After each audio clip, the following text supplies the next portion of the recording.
Welcome back, Truth Seeker. It is Tuesday, October 17th, 2023. As I go live, the big news story is that around 9:30 p.m. Jerusalem time, a hospital in Gaza was hit with a missile, killing hundreds of people. And if you're watching the news, the news bluntly reports it to you, matter of fact, no emotion or tone to it. Just that's the latest. And right away, they have people from the Israeli defense on to say that they probably don't think it's their rocket, and if it was a total accident. So already just getting the dismissive sign. And then they'll be right back in a moment with an Israeli survivor who survived October 7th, and they'll talk about it with real compassionate tone, like, oh my God, I'm so sorry you had to live through that. And it's like, yeah, I mean, I'm sorry you had to live through that too. But where's the tone for the Gaza people who just got blown to smithereens? And the majority of them are children because that's pretty much all that's left over there. Children and women. There's not a whole lot of adult men left in Gaza. So the people getting killed are children and women predominantly whenever you read these headlines. And for anyone who'd say, well, what about Hamas? Again, well, what are we trying to present over here about Hamas? And what's so coincidental about them being 35 years old as an organization and the war being declared by Israel 35 days from the Superior General's birthday, in light of what we've been teaching about that number and the history of the Catholic Church and its rule across the world. Again, if you're new here, we educate about these things, and for the decade that I've been educating about these things, I've been censored for hate speech. And I was looking at this today, my latest hate speech censorship, and to Patreon's credit, they've never really given me a hard time about anything. And I thought, weird, how can this have been flagged for hate speech? If you guys can see what was flagged by Patreon, your post TNF notes, it ended up becoming the notes for the entire NFL week, but they're the notes for the NFL week, for NFL week 6. And we educated about the significance of it beginning on Aleister Crowley's birthday, and how Aleister Crowley invented the religion Thelema that worships the number 93, and how at the conclusion of NFL Week 6, there was going to be 93 total games played in the NFL, and throughout the week we pointed out all the different 93s that were with teams that could go in their favor. And sure enough, it went in a lot of those teams' favor. And funny enough, the team that I think, the part of the notes as I read through, I was like, what could possibly be hate speech? I came across a section in the Eagles-Jets game, and I said, this has got to be what they're calling hate speech.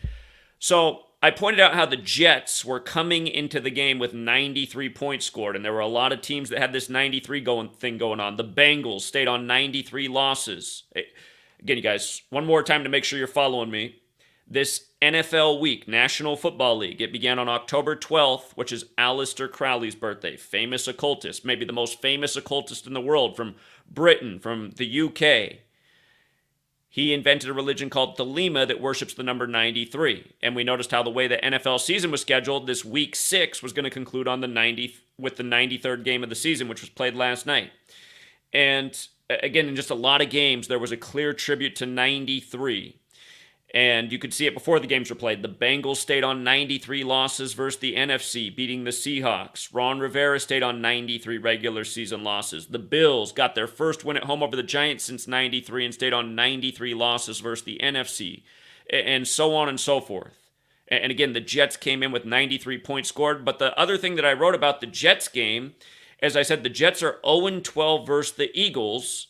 And if the Jets beat the Eagles, they'll be 1-12 all time, which is interesting because what we talked about on the Monday Night Football game on Columbus Day, right after war began in Israel, we talked about, and again, for people who are new here, you have to understand the things I've been educating about, I've been teaching about the whole time, how world affairs are literally encoded with these sports leagues, not because of some organic, cosmic thing, but because there are literally entities that are manipulating us. People in power that are controlling these sports leagues, these nations, these news networks, and it's like a grand mockery. That's why the New York Jets had their only Super Bowl winning season in 1968 when World Trade Center construction began and 911 was made the national emergency dialing code. And that's why after 9/11 you had the Patriot Act and then the emergence of the Patriots as the greatest team ever. until Tom Brady went down to Tampa, where instantly Tampa won all championships. Brady becomes the first quarterback to win the Super Bowl. So anyway, we've been talking about why all of this is and how it's all scripted together. And what we pointed out again with this Eagles-Jets game, you got two flying things. In Gematria, Judaism equals 112, and so does Zionist, and so does Catholicism, and the Jesuits operate in 112 nations per their own information. And again, the Jesuits historically are a Catholic-Jewish alliance invented to fight the Protestant Reformation and Martin Luther. So I had this in the notes and where the 112 record could make sense, especially in light of the Balfour Declaration, which was signed November 2nd, 112, because on the Columbus Day game, what we pointed out is the two quarterbacks in the game, Jimmy Garoppolo and Jordan Love, they were both born on November 2nd.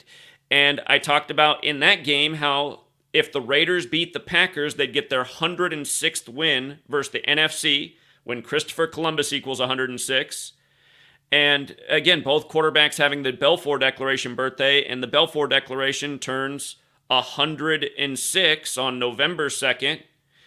And again, 106 is a special number. Words like prophecy and authority equal 106, and my argument's been that the authorities are contriving prophecy by this biblical code.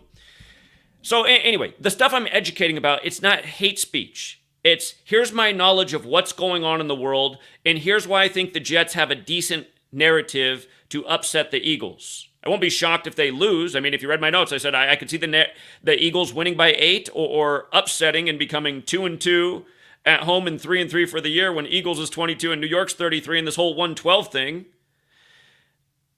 But again, there's no hate speech in what I'm doing. What I'm doing is, again, educating about my understanding of what's going on in world affairs and how Jesuits are manipulating this through language, through ritual, through dates on the calendar. And, the NFL week, it also began on 1012, a bit like 112. So this has been the problem with me getting deleted over and over the years. I'm taken down for things like this, and it's called hate speech. And in nowhere am I emphasizing hate. In fact, I mean, if anyone's watching my videos, I'm saying, like, Jews are getting way too much hate. Again, this is a manipulation. It's a setup. It's meant to make people hate other groups and fall for traps that are purposely set for them. People are bringing up right now how we're seeing this war in Israel start with an attack on a group of dancing Israelis, and how after 9/11, one of the storylines that even CBS 60 Minutes did a story on was the dancing Israelis arrested in New Jersey and shipped back to Israel. So again, I'm saying for all the people who look at that and say, see, it's got to be Jews in Israel, that's not a fair way to look at it. Is that a trap that's being set? Is there a greater cabal here? And again, when I speak against the Roman Catholic Church, that's not hate speech either, because I'm not saying you can blame all Catholics. You can't blame all Jews, but I'm saying we're trying to trace who is manipulating this world and what makes sense, and all my research points back to the church, and I've been proving my point for a long time. And again, we're on the Catholic Church's calendar. English, the oldest script goes back to them. Tarot cards, the oldest known deck, traces back to Italy, where the Vatican is. But again, none of this has ever been presented as hate speech. And I have said things like, humanity's so asleep and hates the truth so much, whatever the cataclysm they're bringing us to, it's much deserved, and sometimes I wish they'd get on with it. But that's not hate speech either. That's just me expressing how frustrated I am with the world. And anyway, that wasn't in this post. All that was in this post was the 1-1-12 thing and what would happen if the Jets got their first ever win versus the Eagles. And that turned out to be winning information. And now it's being accused of hate speech. What if the NFL finally realized, for people who don't know, I've been a needle in the thigh of a giant elephant in the world of sports for a long time. Again, if you search Zachary K. Hubbard, The Big Lead, which is USA Today's sports publication. Again, this article was written January 2016, and not long it'll be 8 years old, this article. Conspiracy theorist proves Freemasons rigged AFC and NFC championship games. And again, we proved way more than that. In October of that season, we explained why the Broncos would beat the Panthers, Von Miller would be the MVP, what it had to do with Huey P. Newton and the Black Panthers. Not to mention, this past weekend, Sunday, it was the Black Panther anniversary, October 15th, and the Panthers got smoked. 42 points given up. Again, we always teach about that sick joke with 42 in black history and how they do it. But, again, this article is about me. A man calling himself Zachary K. Hubbard, if that is his real name, which it is, put together 4 videos, and that's because back then, because I had so many strikes, one of the limitations back then was you could only do 15-minute videos. I almost always had enough penalty on my channel that I could never get out of the 15-minute cap thing. You know, just been dealing with censorship the whole time, videos taken down for hate speech. It's like, I'm educating about something. I mean, if I'm wrong, how about somebody makes a counter video? How about YouTube hires a department of people who identify stuff as hate speech, and instead of deleting it, they employ those people, instead of writing code, to present why they disagree from a company standpoint, because YouTube wants people to understand that they're not taking sides, but if they have a problem with the message, they'll actually address it. I mean, that'd be respectable. I wish YouTube had a collection of the 100 times I've been deleted and censored. I wish there were 100 videos online on YouTube's page expressing why I'm such a bad guy and I should be shut up. Because, again, I mean, why not? But instead, I just get these vague things, hate speech. And it's like, well, somebody defined to me how it was hate speech. Because I didn't mean that it was hate speech. I just meant, doesn't it make sense? Doesn't the ritual make sense? And light what we're always talking about? And, again, guys, very special year in this NFL season. That's going to be the first ever Super Bowl on the Vatican's birthday on the 42nd day of the year. But yeah, I mean, this is from January 2016. This is recognition essentially by the USA Today, and you can go back and read the article. And then the next year, Vice News wanted to take a shot at me. And again, both of these articles written for doing something we've done many a times, laying out the narrative for why something would make a lot of sense as the championship from the start of a season. And actually, I didn't even achieve that in this year. I'd done that years before this, but in this season, it took me until September. It was actually one of my worst years. Took me until September to figure out what the World Series is going to be, but I was right on about that. And then Vice News writes this article. This is November 2017. So, you know, what is that? A year and 10 months after the USA Today article. But yeah, there's a lot of people in the world who've been trying to attack me for the things I've been exposing. And again, the problem is you can get financially hurt in a big way. When I first began raising funds for this work, I pretty much had one stream of decent income. It wasn't a lot, but it was my first ebook for sale, Letters and Numbers. And it used to be on the platform Etsy. And it was 5-star reviewed. It had nearly 600 reviews. There was literally one review that was written that wasn't 5-star. And it felt like maybe it was a 5-star review and they just like didn't hit the right button because they wrote such a nice review, but they gave it 3 stars and it never made sense to me. I was like, that's one of the nicest reviews I have. And it's the only one that's not 5 stars. It's 3 stars. It's like, something doesn't make sense about that. But the point is, there was nothing wrong with the book. And then what happened was the book had been up for sale and it started to take off around September 2018. The sale started to pick up. I started to make, $500 some weeks a little less. Some weeks it'd sell like $1,000 worth, but it was my best source of income. My first book, electronic form, the one place you could buy it. And I also made it free to anybody who asked for it for free back then, which I always made clear. But anyhow, it was my best source of income. And then the Ides of March shootings happened. And remember, we'd circled the Ides of March for that year, and it was the Christchurch, New Zealand shootings at the mosques. And we went back in that day, we talked about what we called out months earlier with the bombings, the mega bomber and the Austin bombings, and how the names in that pointed to Roman history and the Ides of March. So that's why we had the Ides of March circled. We said they're going to do something crazy this year on the Ides of March again, just wait. And remember, it was that guy who live streamed, and the video was like, it was like the easiest it was ever to find one of these mass killing videos. It was all over the internet. And again, supposedly a white supremacist with the 14 words on the gun went in and shot up New Zealand mosques on the 74th day of the year. And then what happened on the 74th birthday of Israel was the top shooting in Buffalo, where the shooter also had the first-person video with the 14 words on the gun. And they said he had the same manifesto as the shooter, and it was all about 74. But anyway, going back, that day I put out 2 videos about the Christchurch shooting, and it was back when I could actually get views, and they both got a ton of views. One got over 500,000 views in a day, and the other one got like 350,000 views. And back then, my YouTube channel wasn't monetized or anything. I wasn't making any money off the videos. There was no way to donate through YouTube. I hadn't done that yet. But that day, Etsy banned my book.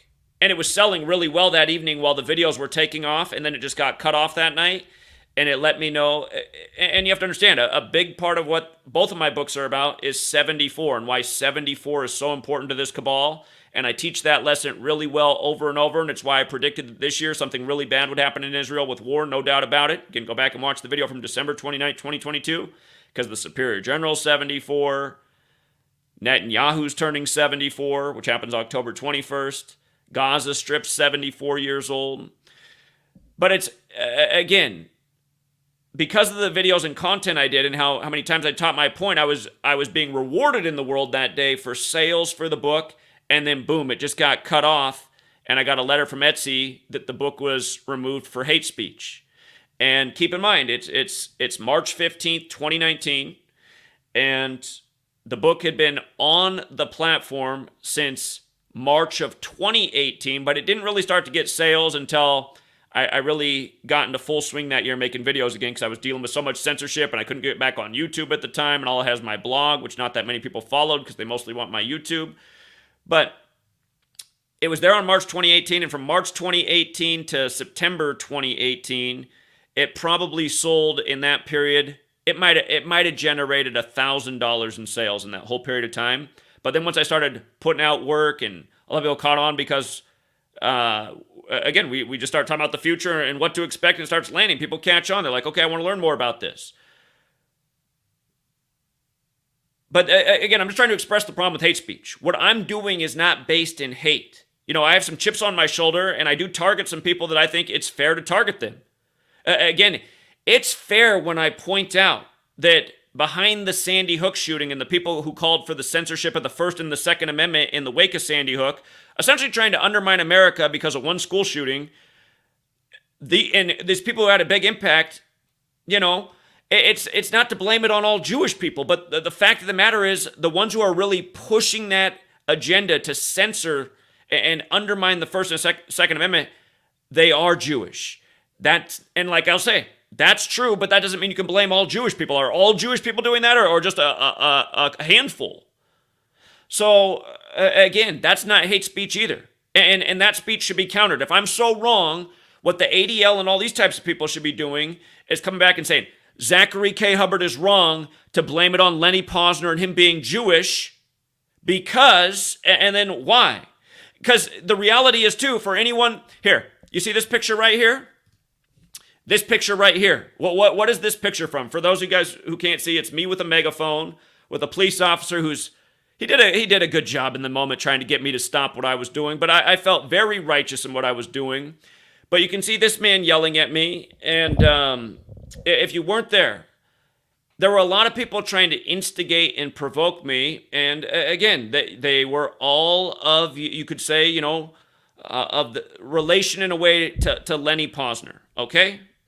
And again, it's not to blame all these people, and this isn't hate speech. It's just that was the reality of the situation. And we even had a guy come up to me at the end who said he was a gay Jewish man who can't stand people like me and right-wing wackos like me. And I'm not even a right-wing wacko. I'm totally non-political. I show how both parties are corrupted and how this idea of government and this big of an authority is so wrong and should not be allowed for all the reasons we expose each day. But anyway, the point is, this event, which was about marching against the Second Amendment, coming out of the Stoneman Douglas shooting, which was in a predominantly Jewish neighborhood, where David Hogg went on TV and explained how he was Jewish and he was going to outlive all the people questioning the events of that day. As they said, the majority of students were shot in room 1214, like the date of Sandy Hook, December 14th. Fateful day in history, by the way. George Washington died unexpectedly that day. First shot that day for the new rushed out shot to save the world from the 99% survivable illness for most people. Again, her name was Sandy on the same day, December 14th. Steph Curry set the three-point record in New York City on that day in history, while Bill de Blasio was telling New York to get its third shot, and get a free hamburger. But anyway, nothing I'm doing is hate speech, and I'm always saying you cannot blame all Jewish people. You might see that there is a heavy Jewish element in it. That's still not a reason to hate all Jewish people. I'm hated on because people think I'm Jewish because I do look Ashkenazi, and I'd guess if I got my DNA tested, there'd probably be a percentage that's Ashkenazi. as I've always said, my dad does not know who his biological father is. He took on the last name of his adopted father, who was another man who had a child with my father's mother. My mother, or my grandmother, his mother, has 3 children, all with different fathers. And one of them's last name was Hubbard, which is why we have that surname. And I've always explained that. And again, to just be attacked because of the way you look, when people make all these accusations is based on the way you look, that's the way the world's not supposed to be. And again, making all things, got a fly that's just harassing. But anyway, this is what they want us doing. Again, people should be judged on the merits of their actions. And I don't know what the worst person could really say about me. Oh, I hated his content on his channel. It's like, well, then turn off the video. Turn off the video if you hate it so much. You know? That's the worst it ever could have been. Maybe these people out here could say worse, because if you want to know what I did here, is they kept mentioning that they had speakers that had canceled or didn't show up. And the woman who was running the organization, they'd mentioned it earlier that since they had things like, hey, go ask her if you can have a spot to speak. And so I went over and I asked her and I said, hey, since you got openings, I said, do you mind if maybe I give a little bit different perspective on the mass shootings and teach about something I've been writing books about? And she asked me a little bit more. She's like, no, we're not interested in that. And I was like, well, I mean, some people might appreciate it. And the thing was, I tried to point out to her that I'd been talking to people there before the event started with the speakers, and some of the people I talked to found the work interesting, and some people were there overhearing and trying to mimic. And those people also happened to be, again, like Lenny Posner, if you know what I mean. And it was like they were agents there just to provoke, like agent provocateurs. And some of them acted really crazy. But anyway, what got me really annoyed is I'm sitting there. This is after I've been told that I can't speak on the stage and nobody else signed up to speak. So I'm just feeling censored again. I'm trying to go to an event and be part of it and get people to think. And I thought this is democracy. So I had to do something democratic. That's the way I saw it. They got politicians up on the stage talking about how mass shootings will only stop if Democrats are in office. And so at that point, I just had to get on the megaphone. And I had to let them know that Joe Biden was a Democrat. And in the time of Washington State's government, it's been a lot of Democrat. And the mass shootings have happened. It's happened under Democratic state Congress, federal representation. And, they brought up Columbine. That happened when Bill Clinton was president. He was a Democrat. And Sandy Hook happened when Obama was president, and he was a Democrat. So they just started to get furious, just screaming, booing, shut up. It's all this noise, right? And then that's when the cop had to come over and say like, hey, man, come on. He did come up to me earlier and he said, you're not going to try and ruin this event, are you? And I said, no, I don't want to ruin the event. But, I said, I also think people need to hear all sides of the equation. A lot of people here are absolutely insane and just want to undermine their rights and liberties like there's not tyrants ruling over us right now. And the cop said back to me in the private conversation before this happened, he said to me, he goes, I totally know what you mean. And I said, so, yeah, I said, plus I'm going to try and get us to speak on the stage today. I think I just talked to him right before I went over and talked to her and tried to sign up before she said no. And then I sat around like a good sport and just put up with a whole bunch of bad speakers and a whole bunch of nonsense that didn't make any sense. But then when they started to cheer about how only Democrats can stop mass shootings, I was like, okay, this is just getting psychotic now. Well, I have to interject. So, I feel like that's what we're supposed to do as Americans. That's why they made a megaphone. But, yeah, people want to say what I'm doing is hate speech. I'm sorry. I'm only pointing out things that are factual. Factual. It's never done in a hateful way, Well, I shouldn't say never. There's probably times where I said things and I didn't say it carefully or I was ranting away and it might have come off meaner than. But people know me who've ever met me. I'm not a dangerous or violent person towards any group of people. And there's all kinds of ample video evidence of that in the world of me going out. The people that come out for us, they're Jewish, they're Christian, they're Muslim, they're all colors, they're all ages. We bring out a super diverse crowd of people. We go everywhere. And you know what? Because of censorship, my cross-country trip that I did last year from Seattle to New York, stopping at all the major cities along the highway, driving out there, every gathering, super diverse. Jewish people coming out to every gathering as well.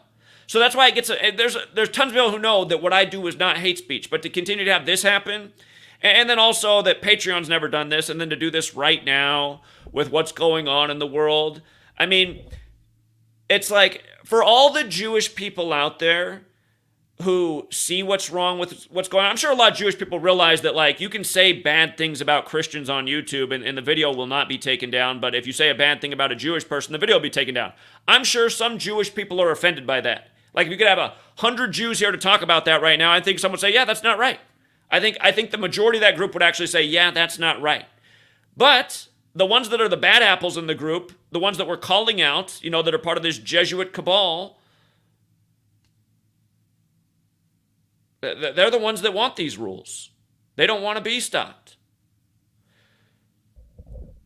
And it's just gross, you guys. And this is why I've been speaking out since 2013. It's like I said, the whole time. By the time 2020 comes around, it's going to be getting ugly. And it's just been one thing after another since 2020, hasn't it? Right when they let you out of COVID, it's Russia, Ukraine, rumors of world war. Woo, now it's way hotter with Israel.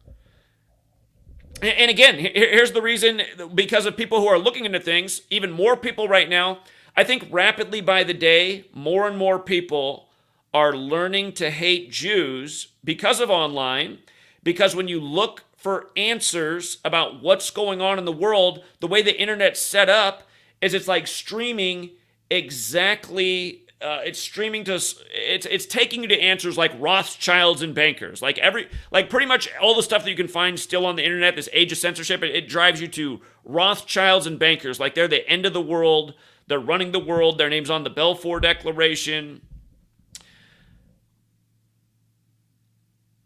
Again, I'm over here showing, like, think about that name, Rothschild. What's it mean? It means red shield. Red shield.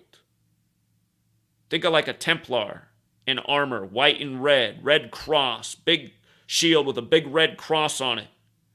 You know, Rothschild, red shield. Who are the Templars in history? They're the original bankers, because they had the ability to guard precious things. They had the best armor, the best weapons.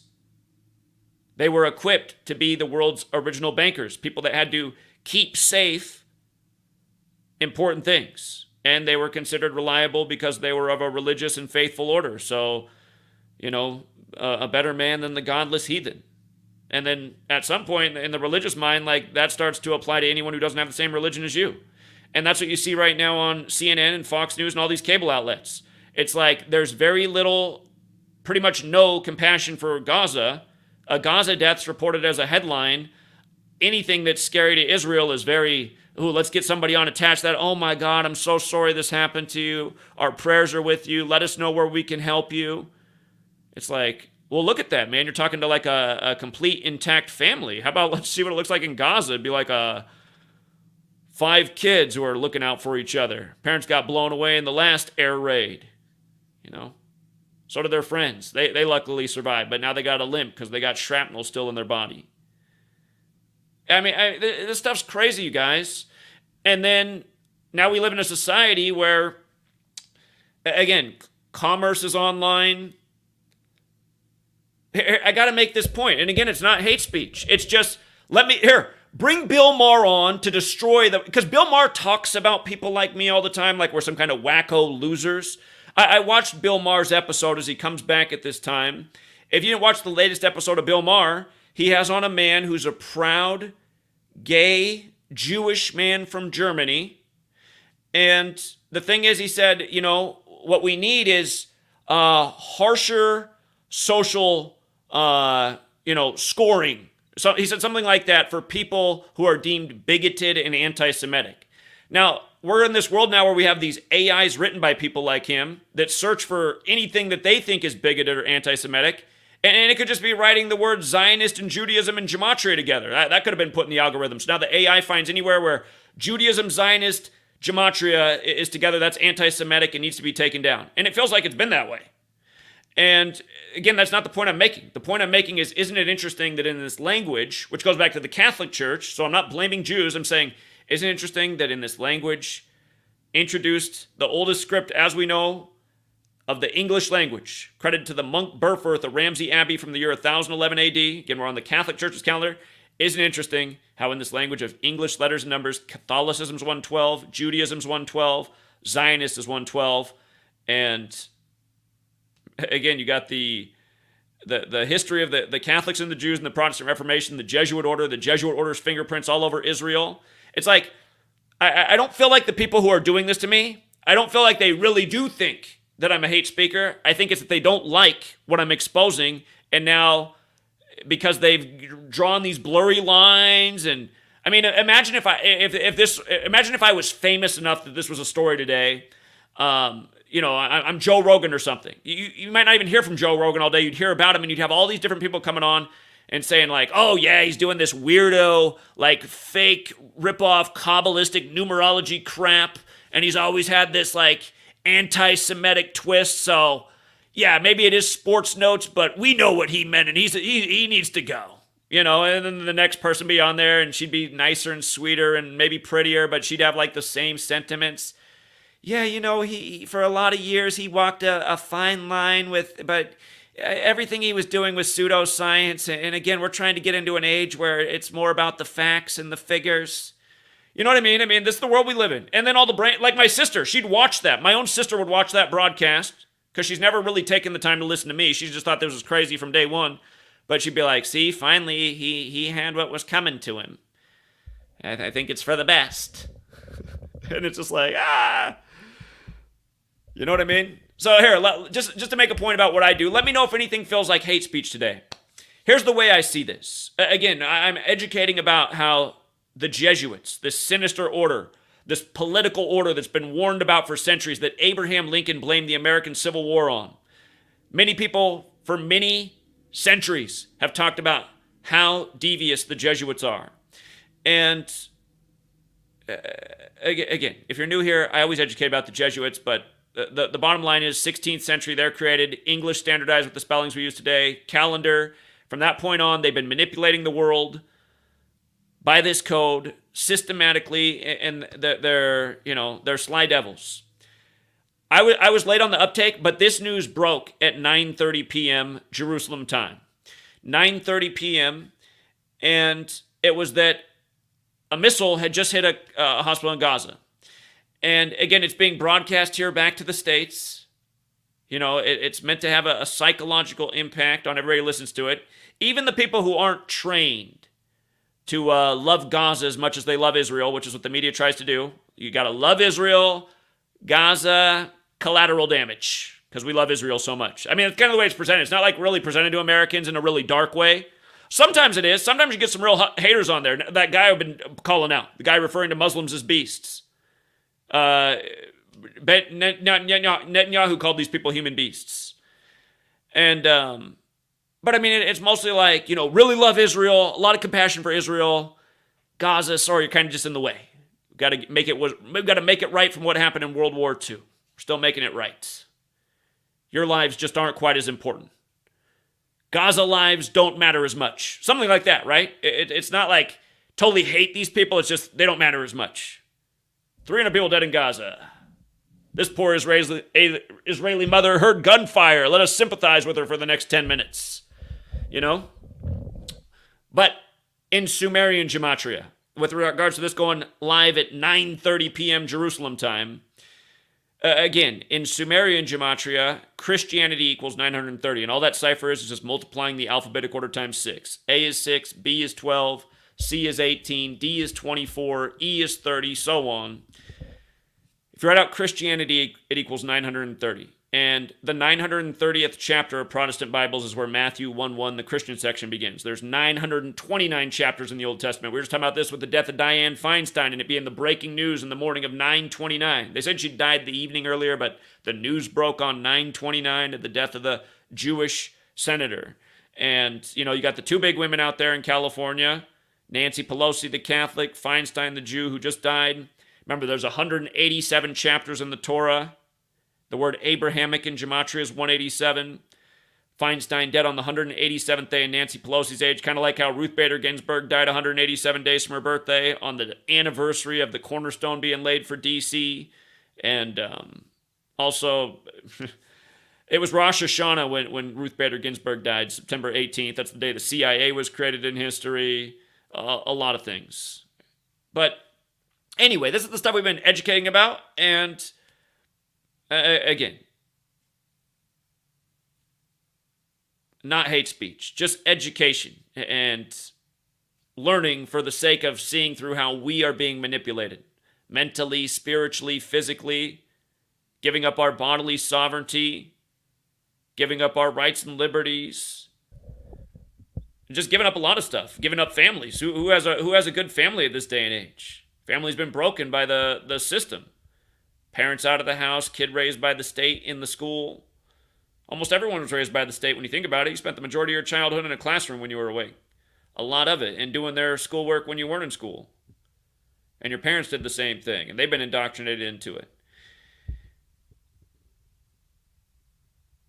Here's the kind of stuff we teach about. So I've been explaining for a lot of years why we went into Afghanistan after 9/11 on October 7th, the day leaving 85 days left in the year, and what it had to do with the Templars, and the sitting president being in Skull and Bones, who gets their symbolism from the Templars, and him referring to our invasion as a crusade in his own words. And again, today as they give you this story, the break-in at 9:30, about hundreds killed in a hospital attack from a missile in Gaza.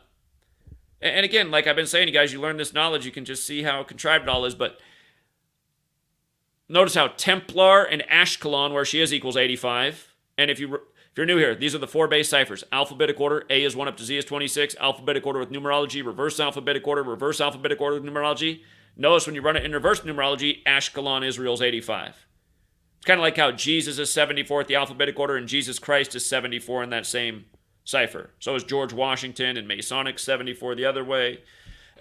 Again, just you learn this system, you'll see how many amazing connections there are. But we've been talking about October 7th, the day we invaded Afghanistan, the day leaving 85 days left in the air. Then Biden addressing this war exactly 85 weeks after his speech addressing the war with Russia and Ukraine. And now what's going on with the story out of Ukraine and Russia today, and then also this as they escalate the war. Here. You see how Ashkelon, Israel, with the alphabetic order is also 149? That's the 35th prime. And remember, war with Gaza, essentially, through Hamas, was declared 35 days before the Jesuit Superior General's birthday. Gaza in Gematria equals 35. Hamas is 35 years old. Again, 149 is the 35th prime. Skull and Bones, the secret society, connected to the Templars, equals 149. Templars are Catholic. 149 is the 35th prime. Catholic equals 35, like Holy See, like Jesuitism, like Europe. Think about that with Israel and this ongoing agenda.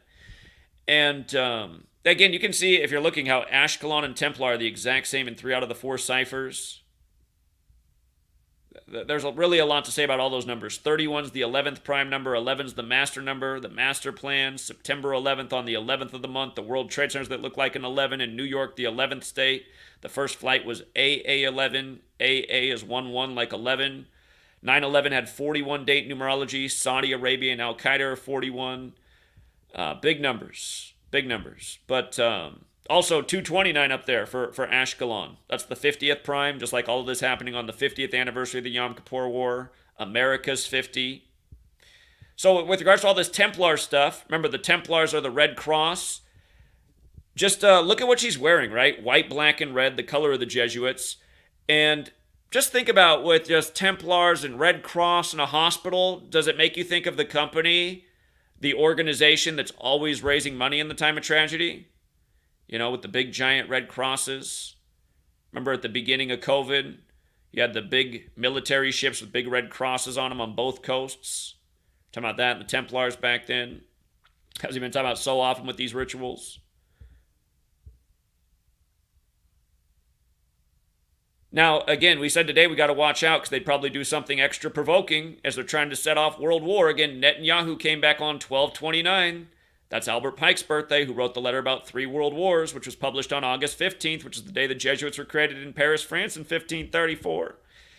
And anyway, the Third World War is supposed to be between political Zionism and Islam.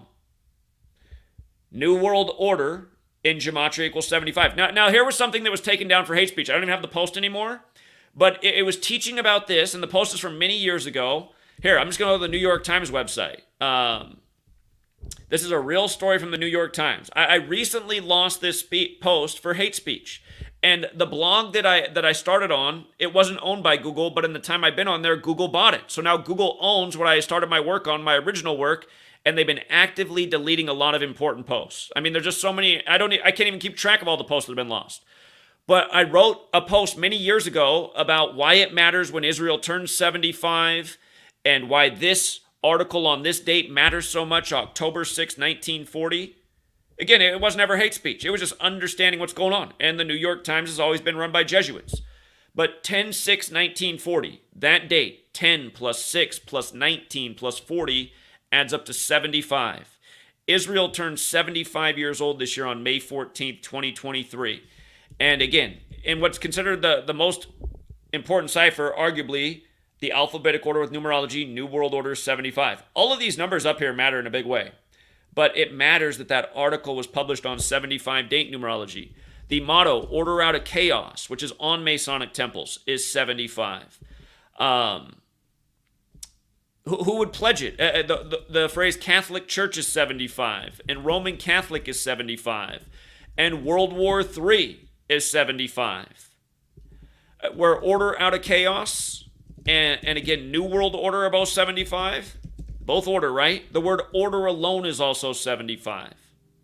Arthur Greenwood, who's in the headline, was 60 years old when that happened. Arthur Greenwood died at age 74, meaning he died in his 75th year of life, but it matters that he died at age 74 too because it's so important.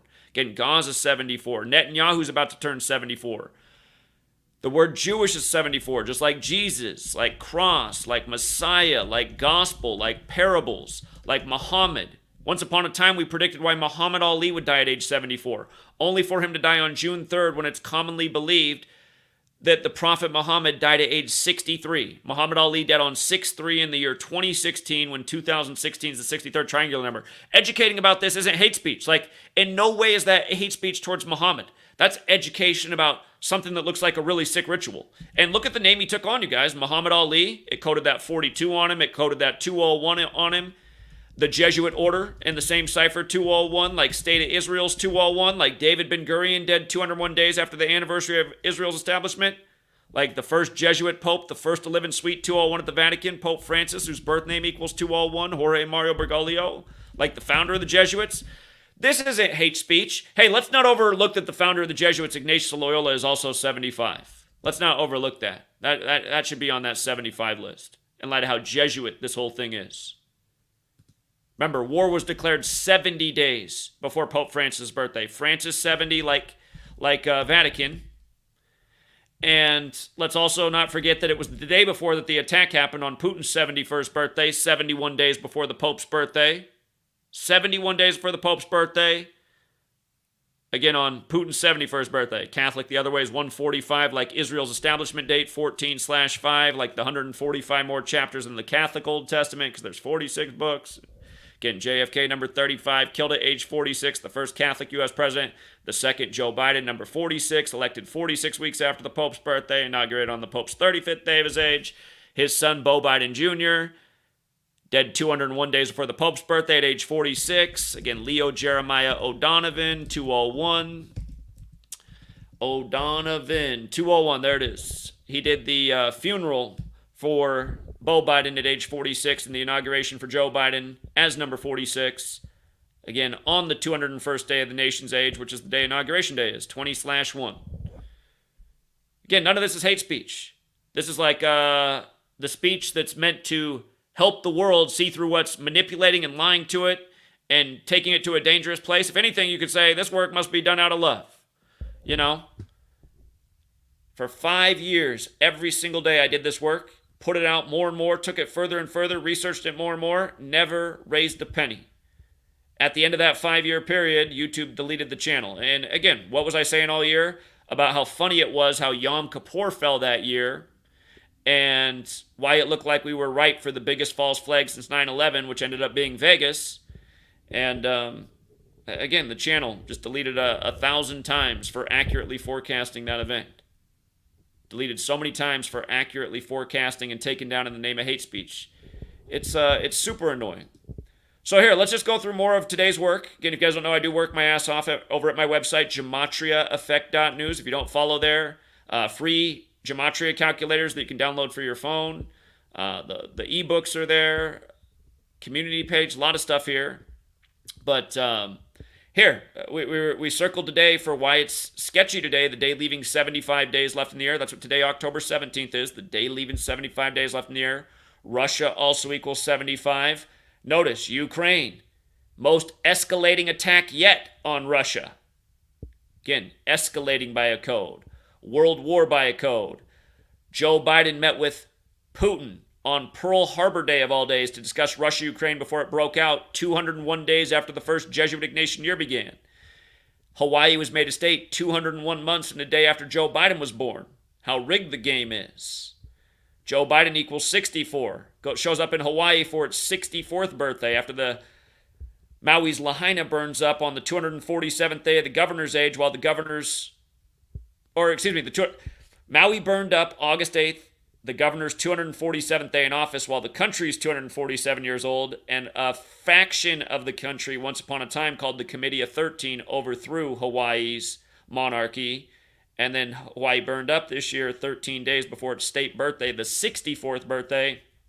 Maui equals 64, so does Joe Biden, and that's the day he showed up for their 64th birthday to address. Remember, it's like in the World Cup, the USA team got eliminated 13 days from his birthday. And I pointed out how rigged it was. And again, we nailed that future. Why Argentina to beat France made a ton of sense. In tribute to Pope Francis, who turned 86 the day before the championship with his native country winning. Last winning it in 86, when Jesuits equals 86. But again, we had all kinds of impressive coverage throughout the World Cup. Just showing out what's going on.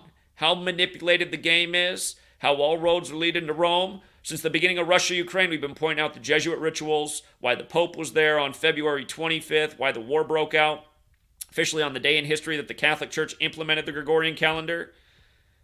It has a lot to do with why Kobe died at age 41 on the Pope's 41st day of his age, traveling from Catholic Mass when Kobe Bryant equals 41. And then they had the memorial for him on February 24th, again, the same day in history that the Gregorian calendar was implemented. Catholic rituals. By the way,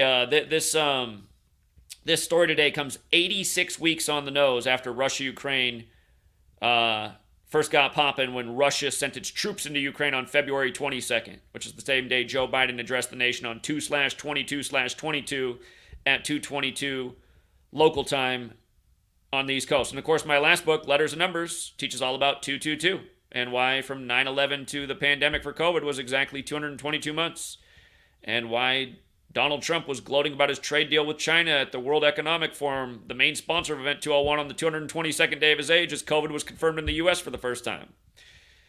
Again, you can see how all of these guys are in on it. You can see that Joe Biden's not on your side.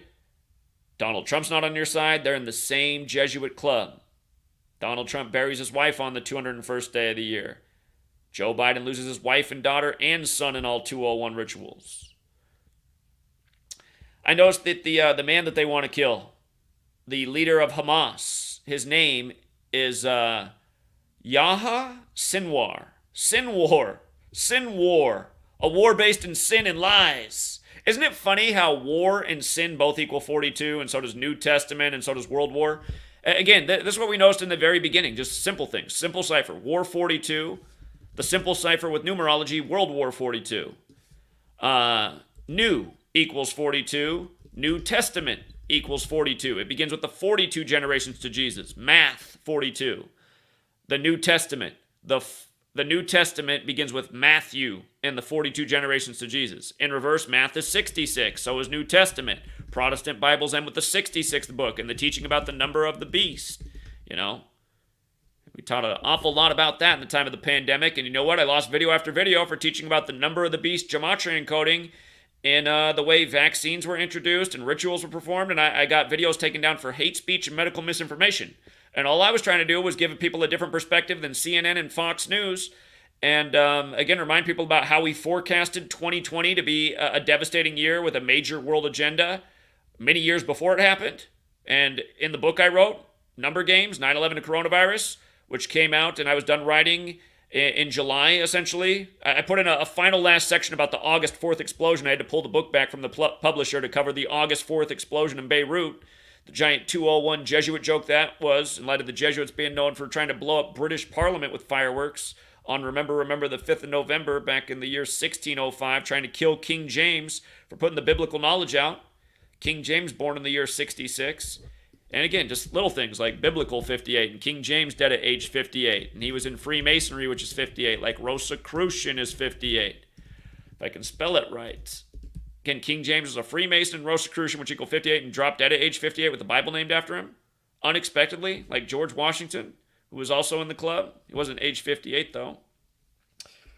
But George Washington, for another Jesuit joke, Georgetown equals 57. It was established the year George Washington turned 57, was inaugurated. And look at how many of the founders were inaugurated at age 57. Scottish Rites 57, and their rites were written by the Jesuit order. And Georgetown's the first Jesuit university, and we start recognizing the presidents in the year Georgetown was established, in the year that the Capitol was officially getting set up in the Jesuit stronghold after coming over from Philadelphia. But again, none of this is hate speech.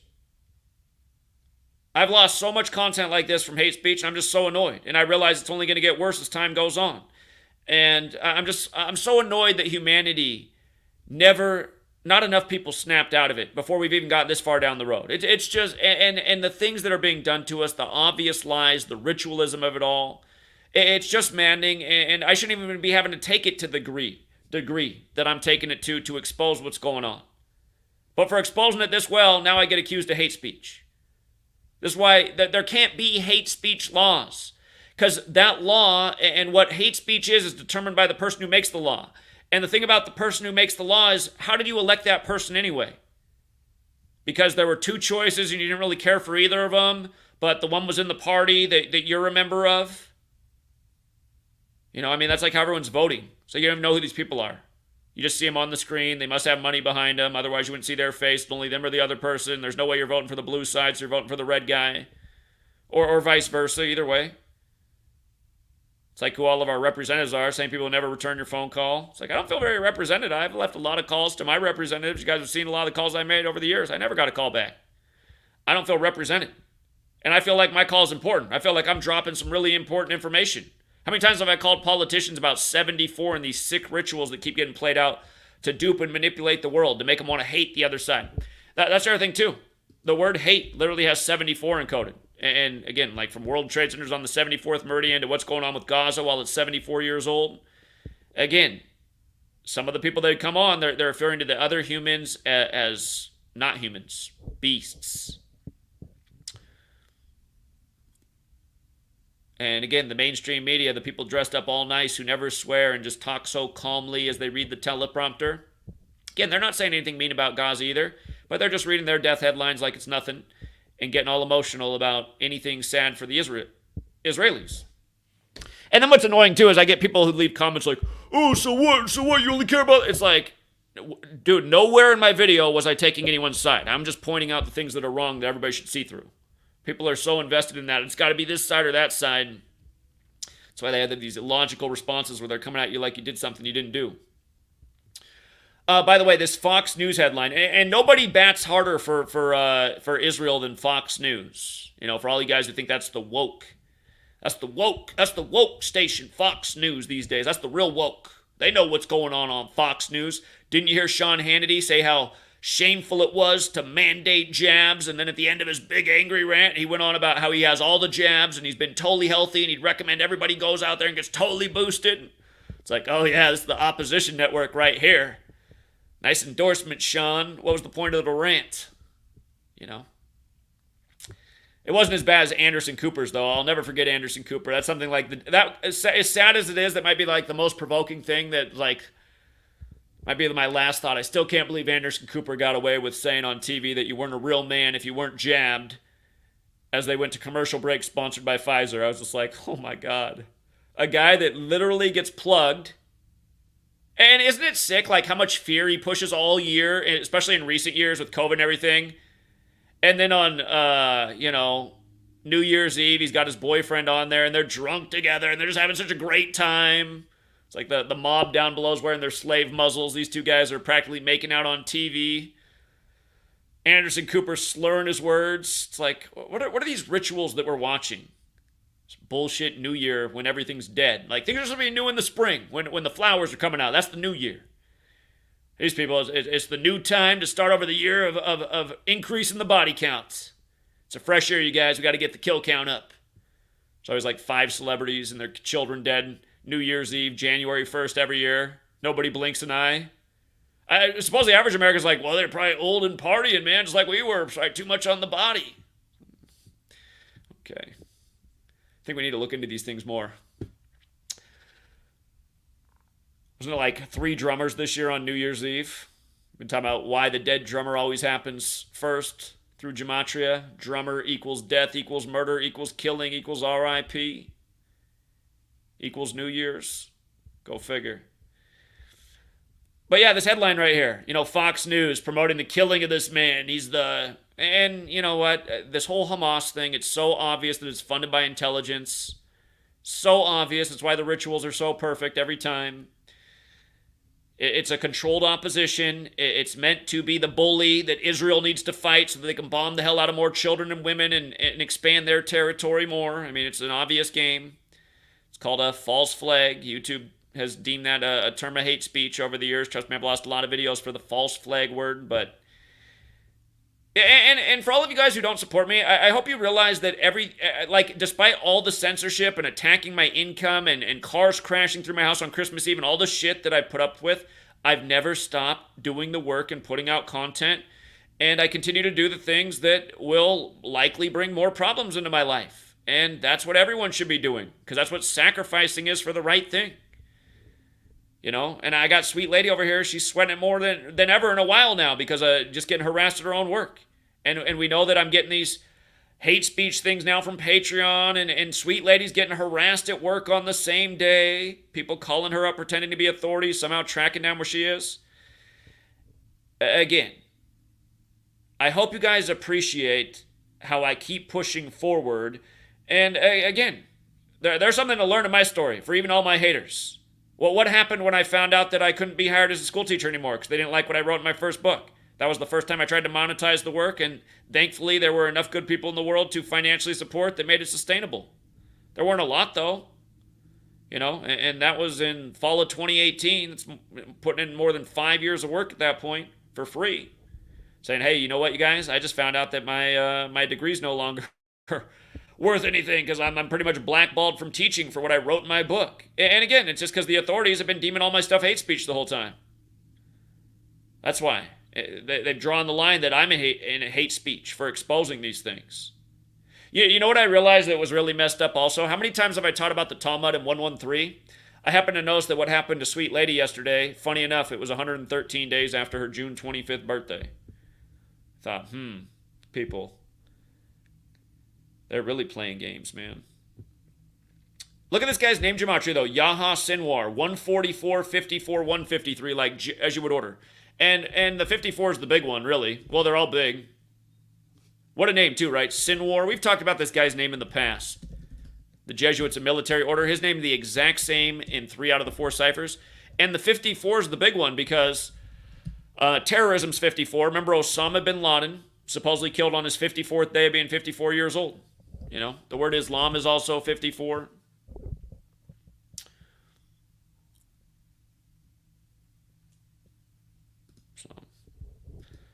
Yaha Sinwar, dead man walking. It might be another story. They might blow up like a wedding or something. Be like, failed intelligence blows up wedding trying to kill, what's his name? Sinwar. How about this nice post today from CNN? A lot of stories like this, almost one like this every day now. Zamir Lopez, an 8-year-old with dance moves and rap skills, killed by gun violence in his Jersey home. The same people who syndicate this news are the same people who've syndicated a lot of commercial music that's made it really cool to, be a gangsta and smoke people and sell big rocks and have fancy jewelry for it. It's been a culture promoted by the same people. And again, I mean, you can even have these kind of songs on a YouTube platform, and the artist can make a ton of money off it. But I can't have my message out here that gets almost no recognition already. I can't have my message out here, and there's no way that can be monetized. My message is dangerous. What I'm doing is dangerous. Some rap lyrics that literally can promote, sexual abuse, drug dealing, murdering, all kinds of things, even racism. I mean, just like an acceptable word in hip hop music is to refer to white people as crackers. And it's like you'll always see how in the media you'll see Jewish people come on the television and they'll equate their struggle with the black struggle, and sometimes they'll even like Bill Maher will like elaborate on it. Bill Maher will elaborate and say things like, you know, that's why we might get a little bit more leg room because of the history, but then he'll say, but maybe it's not right either. But that's the underlining mentality, is that the events of recent history is why, say, for example, you can promote a young black man who's mad at crackers, but you couldn't have some young white supremacist rapper who's mad at the black community, right? So that would never be tolerated. It's an injustice. There'd never be a black or a white entertainment television at this day and age. Well, but black people's joke is kind of fair. They're like, well, it's always been white entertainment television. That's why we just get our one channel, BET. But remember, I mean, you're seeing how they code the numbers over BET. 106 in Park, the hit show that made BET back in the day with the music videos that was usually on after people got out of school, end of the workday. But 106 in Park, I mean, you learn gematria. Small way, Black Lives Matter, 106. Forwards, Black Power, 106. Here, just to show you all the 106. Black Lives Matter. And again, the power of this knowledge, we'll get to why it matters. Black Lives Matter 106. Black Power 106. The word black alone 106. The first black mayor in New York City, the 106th. I just said that in a video the other day, and a guy left this nasty comment about, you're a moron, Eric Adams isn't the 106th mayor. It's like, that's not what I said. I said the first black mayor of New York was the 106th. And what I also said is he's the 110th, and these numbers go with prophecy. And like I've been educating about for years, the Old Testament, the rituals being applied. Again, you guys, look at the word slave. See how it's 59 forward, 76 in reverse, just like Negro, 59, 76, just like blues, just like Rasta. Again, teaching about this is not racist. It's about how in the Bible, Ephesians 6, 5 through 9 are the most infamous verses about slavery, and how Acts 7:6 is about the 400 years of slavery in America, and then how that nation will get punished. And just like how we accurately forecasted that after August 2019, marking 400 years of slavery in America, this nation would be punished, because that verse is in Acts 7:7, and United States is 77, you know? Big time numbers. Secret Society, 77. Freemasonry is Judaism for the Gentile. Judaism is 77 forwards, 112 in reverse. Zionist the other way, 77, 112, 9/11. Flight 77 hit the 77-foot tall Pentagon on the 77th meridian, 77 minutes after taking off. None of this is said in a hateful way. And it's not to blame all Jews or even all Zionists, because only a small group of people are responsible for what happened on 9/11. I'm just saying the code they're working by. If you're aware of this code, you can see a thing like why the Jets might be the Eagles and become 1-12 against them, while they're talking about Israel's next 9/11 and the Balfour Declaration is about to turn 106 years old on 1/12. And we've already been documenting how it's going on in the NFL.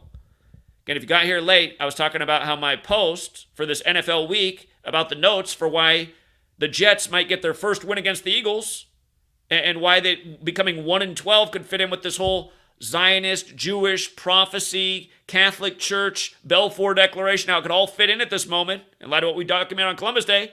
For pointing that out, now in trouble for hate speech. And this is the platform where I get the majority of my revenue from today. So, I mean, if this happened, it would remind me of the Ides of March all over again. And it's just like, it's a joke. It's a joke. If we had a real Congress right now, I mean, they would have stopped all this stuff big tech's doing, because they'd say, all right, we have this problem between the private world and the public world. And we understand that right now the internet is the thing that controls the populace. It's where people are speaking, interacting, essentially living, and the American way is not alive and well on the internet. What America is under attack on the internet, and right now America is the internet. And they've been flexing, right? Because when Donald Trump was the sitting president, what happened? He got suspended. The president couldn't even have a voice on social media. It's all symbolic, too. It was a big ritual. The whole Alex Jones thing was a big ritual, and then he made even more money because then it went to his own website. Again, Alex Jones is part of this cabal. He's what's called controlled opposition. But, yeah, I mean, there's so much information that I've worked so hard to put out that should be up on the web, and it's not there because of this thing they call hate speech that they can just use so politically. Here, you want to know how bad it was for me, guys? How cheap it was? I would have monetized my product a little bit sooner. This is the first book I wrote, Letters and Numbers. It doesn't have a cover and a jacket on it, and the only way you can get this book printed is by sending it to lulu.com. But I mean, this is a big book, dense. It's not like it's big print. I mean, it's a ton of work in here, and I was nearly done with it, and I never had my YouTube channel deleted, and I announced, I said, okay, I'm gonna be gone for about 2 weeks. I'm just gonna put the finishing touches on this book I've been working on, and as soon as it's available for pre-order, where you get, I'll let everybody know. I'd never tried to raise any money, and I'd been living on my savings because I want to speak out. I just saw how bad things were getting in 2013. It was bad working in the public school system. You couldn't actually teach kids anything that was meaningful. You get slapped on the wrist. I taught children about how strange it was that Martin Luther King Jr., this is when I was a fifth grade public school teacher in the United States in the Seattle area, I got in trouble for teaching about Martin Luther King Jr. giving a speech a year to the day of his assassination called Beyond Vietnam, A Time to Break Silence. And I showed how he was demonized for criticizing U.S. military agenda. And, I was pointing to the chart. I said, does that seem like the American spirit for him having this opinion about how devastating the U.S. military was for us as a populace? Again, everything he pointed out in that speech was like how people go over to fight these wars and they lose their hearts and their minds, and then they come back with all these drug addictions and all this violence, and then they take it out on their families, and then it ends up on the streets. And he essentially said, we'll never have peace in this world if we have a military with policy like we have now. So for me, teaching about that, I got a talking to, and I was told, let's just stick to I have a dream. You've upset some other people, and that wasn't part of the curriculum. And it's just like the kids, you shouldn't refer to children as kids, I've been told, but the students, the young people, they loved it when great class discussion. And you just can see how sharp young people can be. Their heads aren't all full of crap yet. And I was laying it out in a way like, don't you think this is strange? What do you think about this? I mean, what are the odds that he would die exactly a year to the day later? If I knew Gematria back then, I probably would have taught to him. I didn't know Gematria when I was teaching in public school. But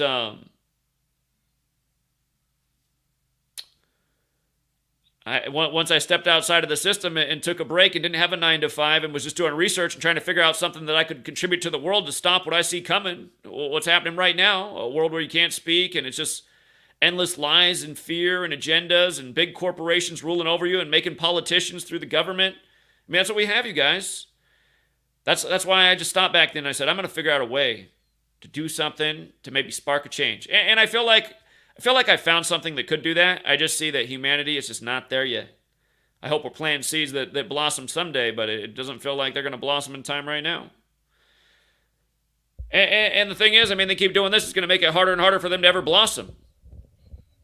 This internet where they might just censor like literally everything unless it just toes the Wolf Blitzer, Anderson Cooper, whatever line that is. I don't know if Wolf Blitzer did an internship at the CIA like Anderson Cooper did. And by the way, if you guys ever see Anderson Cooper in person, hey, I saw him in the early 2000s on the Arizona State University campus. I was at Arizona State from 2001 to 2005. We had the debates down there between Bush and Kerry, the two members of Skull and Bones. Just blatant mockery. Two members of a secret society that allow 15 members per year. That's how exclusive that 2004 election was. But Anderson Cooper, he was down there. So were all the big news pundits. They all were set up on campus. And I was seeing Anderson Cooper up close. And man, he looked just wretched. I was like, what is wrong with this guy? I thought he was younger because they put a lot of makeup on TV. And I just imagine what he looks like now. It's 18 years later. Like he like I swear to God, his skin had like the complexion of a snake. That's the thing where like I think David Icke's tripping, but from seeing Anderson Cooper, so I wonder, I'm like, well, I ever saw one of these things David Icke's talking about. And David Icke's looked like a total agent the last 3 years too, by the way. But, or maybe all along. Maybe that's why people even know his name. If you don't know who David Icke is, he has a true conspiracy theory that we are ruled over by the reptilians, like a hybrid. And it'd be biblical, right? Because the serpent is the deceiver in the Bible. So it's like a snake race. But yeah, I remember Anderson Cooper. I just thought, God, something's wrong with that guy's skin. Jeez.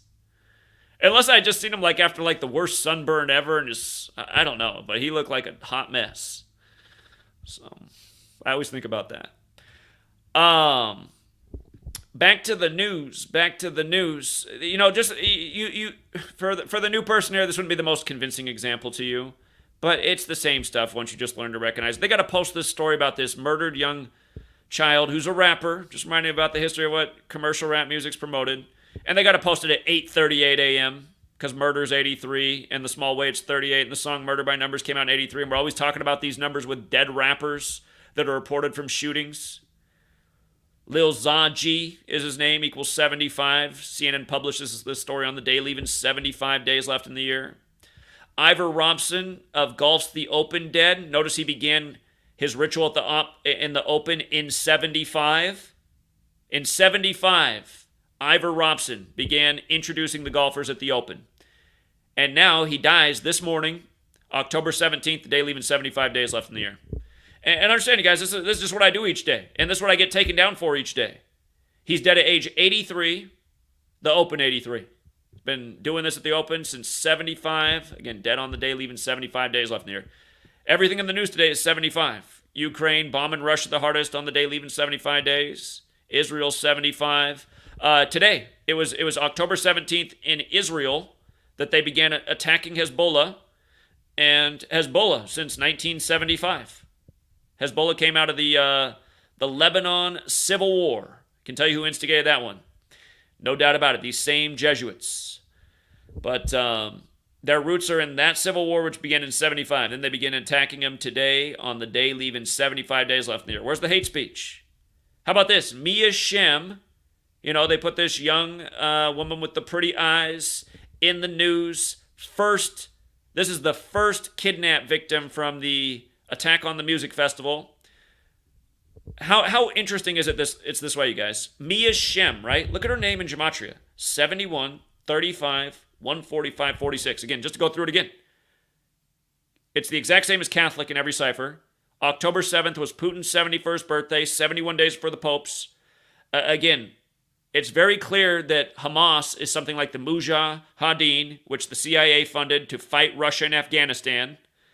And then Osama bin Laden was part of that, and then 9/11, and then us in Afghanistan on October 7th. Now we have Hamas. By the way, Hamas equals 42 and 15 like war, and it was 15 date numerology that it happened. But we have Hamas attacking the dancing Israelis on the anniversary of us invading Afghanistan. And we want to talk about all the earthquakes in Afghanistan, now earthquakes 107 like military, and all that we've documented with that same pattern and over. But, okay, the 71 piece, 35. Again, the war declared the next day, 35 days before the Superior General's birthday. Israel established on 14/5, like 145, like 145 more chapters in the Catholic Old Testament, like David Ben-Gurion equals 145. And 46. Temple Mount's 46, religion's 46, Catholics 46, JFK killed at age 46, Biden number 46, who's been in office since 73 as senator. Federal office in 73 when Yom Kippur War went down and World Trade Centers opened. And Netanyahu at the tail end to be in 73 and Gaza again equals 73 and 35 the other way. Hamas is 35 years old. I mean, think about it, you guys. Well, how is this so perfect? You know, and it's obvious they try to get a girl out there with nice, clear skin, nice complexion, pretty eyes, you know. This is meant to pull you in and provoke you in a certain way. Because you're watching CNN. What message are they trying to give you? Again, people are getting killed in Gaza. Their stats. Bad things are happening to Israel. It's very sad. Let's be very compassionate. Let's do what we can to help. Let's get behind America right now and how they can help. Here, call this line to donate right now. Here's this pretty girl. First video released. And again, the video, there's like almost nothing to it. It's like, how do I know that's even from Hamas?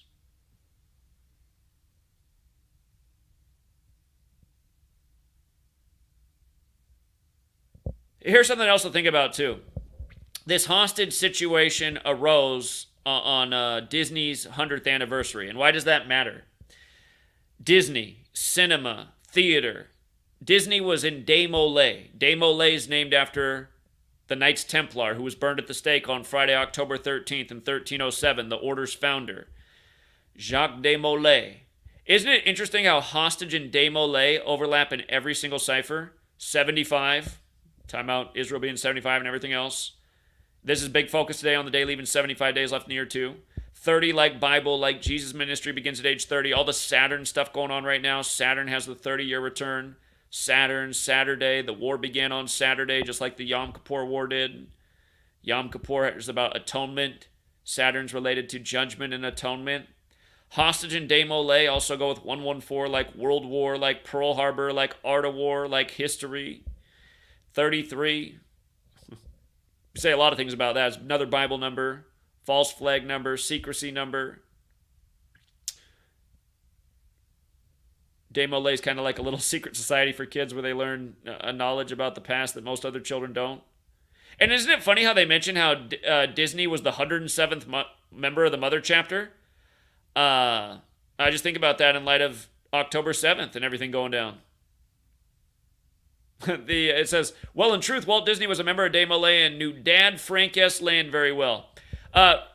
Disney's birthday is yesterday, right? Disney equals 76, like how October 16th left 76 days left in the year. And the ref yesterday for the game, for Monday Night Football, Lane Clark, 76. We had Keenan Allen to score the first touchdown of the game. He wears number 13. It was the 13th meeting of Dallas and LA, and he was the 76th pick of the draft. It pays big to get the first touchdown, 10-1 odds. And again, he wore number 13 in the 13th meeting of LA and Dallas. LA equals 13, Dallas 13. They're the two cities that we call the 13 cities. The value of this knowledge, seeing through the script, how you can take advantage of it. She's 21 years old. Saturn equals 21, as does Jesuit. Saturn 21, Jesuit 21, Wars 21, Evils 21, Manipulation. Again, Saturn 21, if you had 1 through 6 together, it equals 21. Saturn's the 6th planet. 21's the 6th triangular number. So, look at this picture of her here.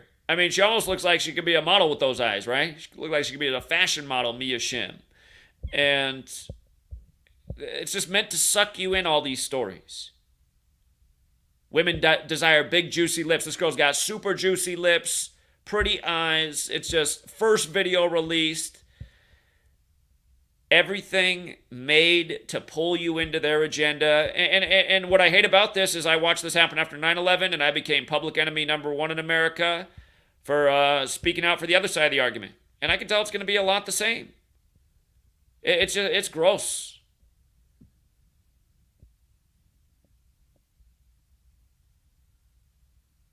I want to find this story right here. I see this published story. I want to watch the CNN visual story, how they covered this one, and how much emotion's probably not in this story as it is in others. And the one I'm saying to is the one down below. Palestinian American boy who was fatally stabbed had just celebrated his 6th birthday. That's another thing they have up on the cover sheet.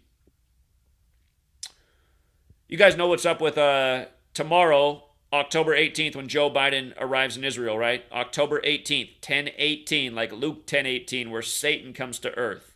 Remember, Event 201 was on October 18th, 2019, the same day the Military World Games began in Wuhan, China. They're credited to the Jesuit order right before the outbreak in Wuhan. But it was the sister simulation of Clade X, which was May 15th, 2018, exactly 666 days before the pandemic was declared on March 11, 2020.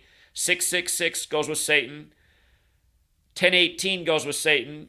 So you have to think about these two things. And then May 15th, that's the day to celebrate Mercury, the trickster. It's Mercurialia. And coronavirus equals 155. So does Christianity. And they put this biblical theme on the whole coronavirus pandemic. But again, Event 201, where the Holy Bible's 201. The terminology in one place in the Bible for Satan is that old serpent, which equals 201, like the Holy Bible, like State of Israel, like Order of Illuminati, like the Jesuit order. Again, October 18th, coming up, anniversary of Event 201. It's going to be the day Biden is in Israel. Isn't it funny how it all comes together over and over? What I said at the beginning of the year when we predicted this on 12/29/2022 when Netanyahu came back. how it all fit in with the synagogue of Satan. And now 1018, again, the synagogue of Satan equals 223, like Philadelphia, a lot like the year 2023. Anthony DeVolder equals 223. That's the Catholic who claimed to be a Jew but was not, who goes by the name George Santos. In that same video on 1229, before they'd even put out his birth name, Anthony DeVolder, I was explaining how it was a tribute to the synagogue of Satan and why it fit in with the war in Israel this year. And before it happened, saying why it was coming. But yeah, the USS Gerald Ford's been deployed. October 18th is also the anniversary of Gerald Ford saying that we'll get the first female president when an old man dies in office and a woman VP takes his place. And he answered a little girl for how we'll get the first female president. Really weird answer. But that was October 18th, 1989. Gerald Ford did that. Going with the USS Gerald Ford now. And again, Kamala Harris was born the same day Herbert Hoover died, and Gerald Ford said that in the Herbert Hoover Library. Herbert Hoover is also associated with the Great Depression, and it was World War that got us out of the Depression. And right when all the analysis were saying, look, it's looking like the wheels are coming off the bus for the market, all of a sudden there's a war to get the financial machine chugging a little bit harder.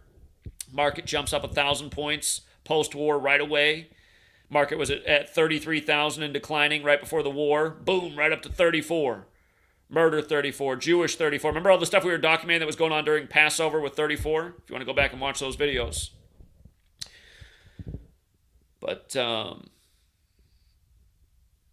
yeah, and we called this. We called Kamala Harris getting picked the day she did because it was the date with the 59 connection for the 59th election, going with the slave, Negro, blues, Rasta, 59 history. Black History Month ends on the 59th day of the year. Motown in 59. Slave 59 forward, 76 in reverse. February, which ends on the 59th day of the year. The federal government recognized Black History Month in 76. It's back when Gerald Carter was president. He was the 38th president. D.C. on the 38th parallel. Number of death. Anyway, I've been covering that a lot. I don't want to go over all again, but Joe Biden on Wednesday, that's the day of the week named after Mercury, the only element on the periodic table that has an atomic mass of approximately 201.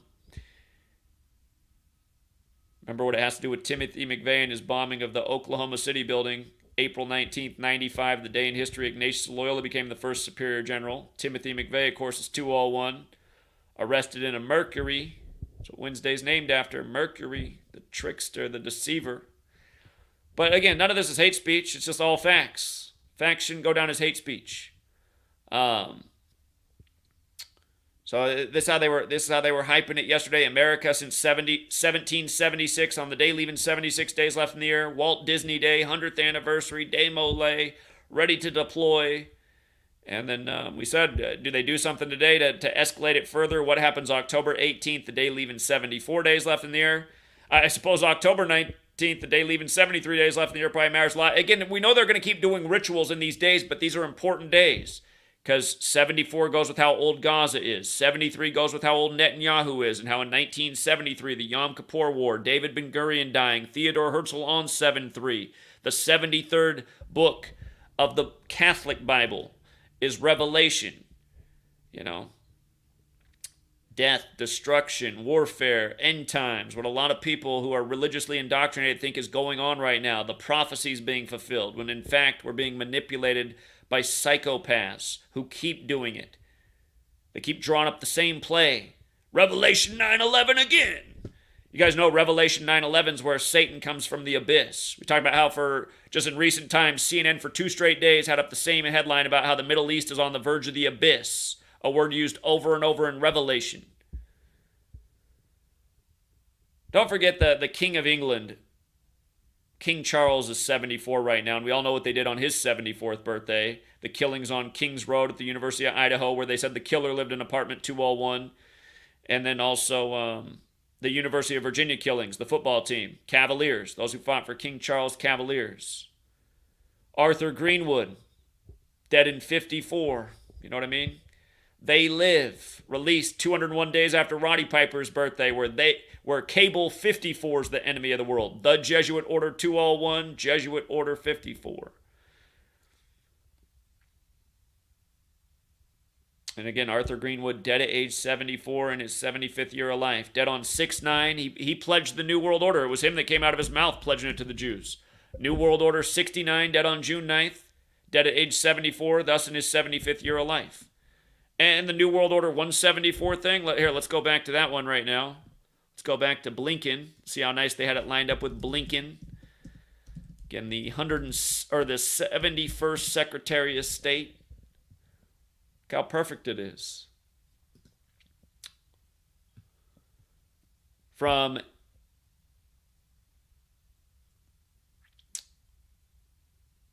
let's see.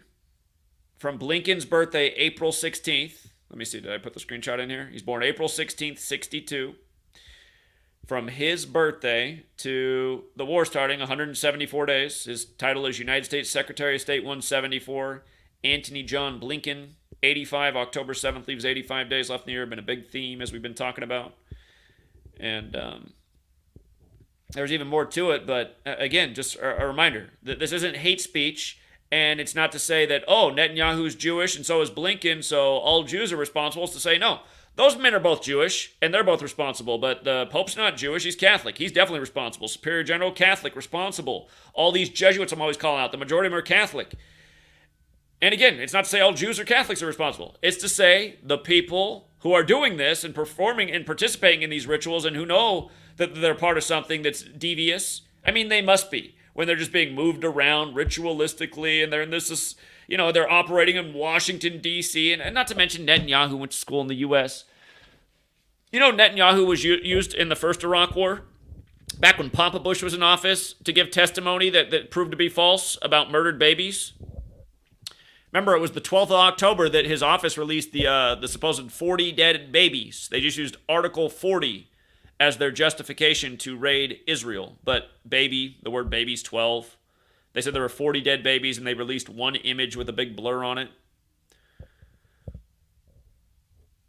So yeah, I'm mad because I think for speaking out and making these points, which I think are all fair and righteous, and aimed at like stopping the actual cabal and getting to actual human beings to not fight with each other over what they're being instigated, like in no way is this hate speech. And just with regards to how, here, when you guys think of hate speech, you probably think of, oh God, what's his name? The Chicago thing with the mega hat. Can't remember the guy's name now. Hold on. Mega hat, free speech. He's an actor and he sings. Oh, I can't even think of the guy's name right now. Whoops, I wrote the wrong thing. Hate speech. Jussie Smollett. Look at this, you guys. I just want to go back to my old website. Let's see if the post still exists. It's another thing. Do the post still exist? I hope they do. I feel like every time I do this, though, I remind them more posts they should go back and delete. Oh, hold up. Jussie Smollett. All right, I have a lot of posts about Jussie Smollett, but I want you to see the hate speech ritual. Here, let me do it this way.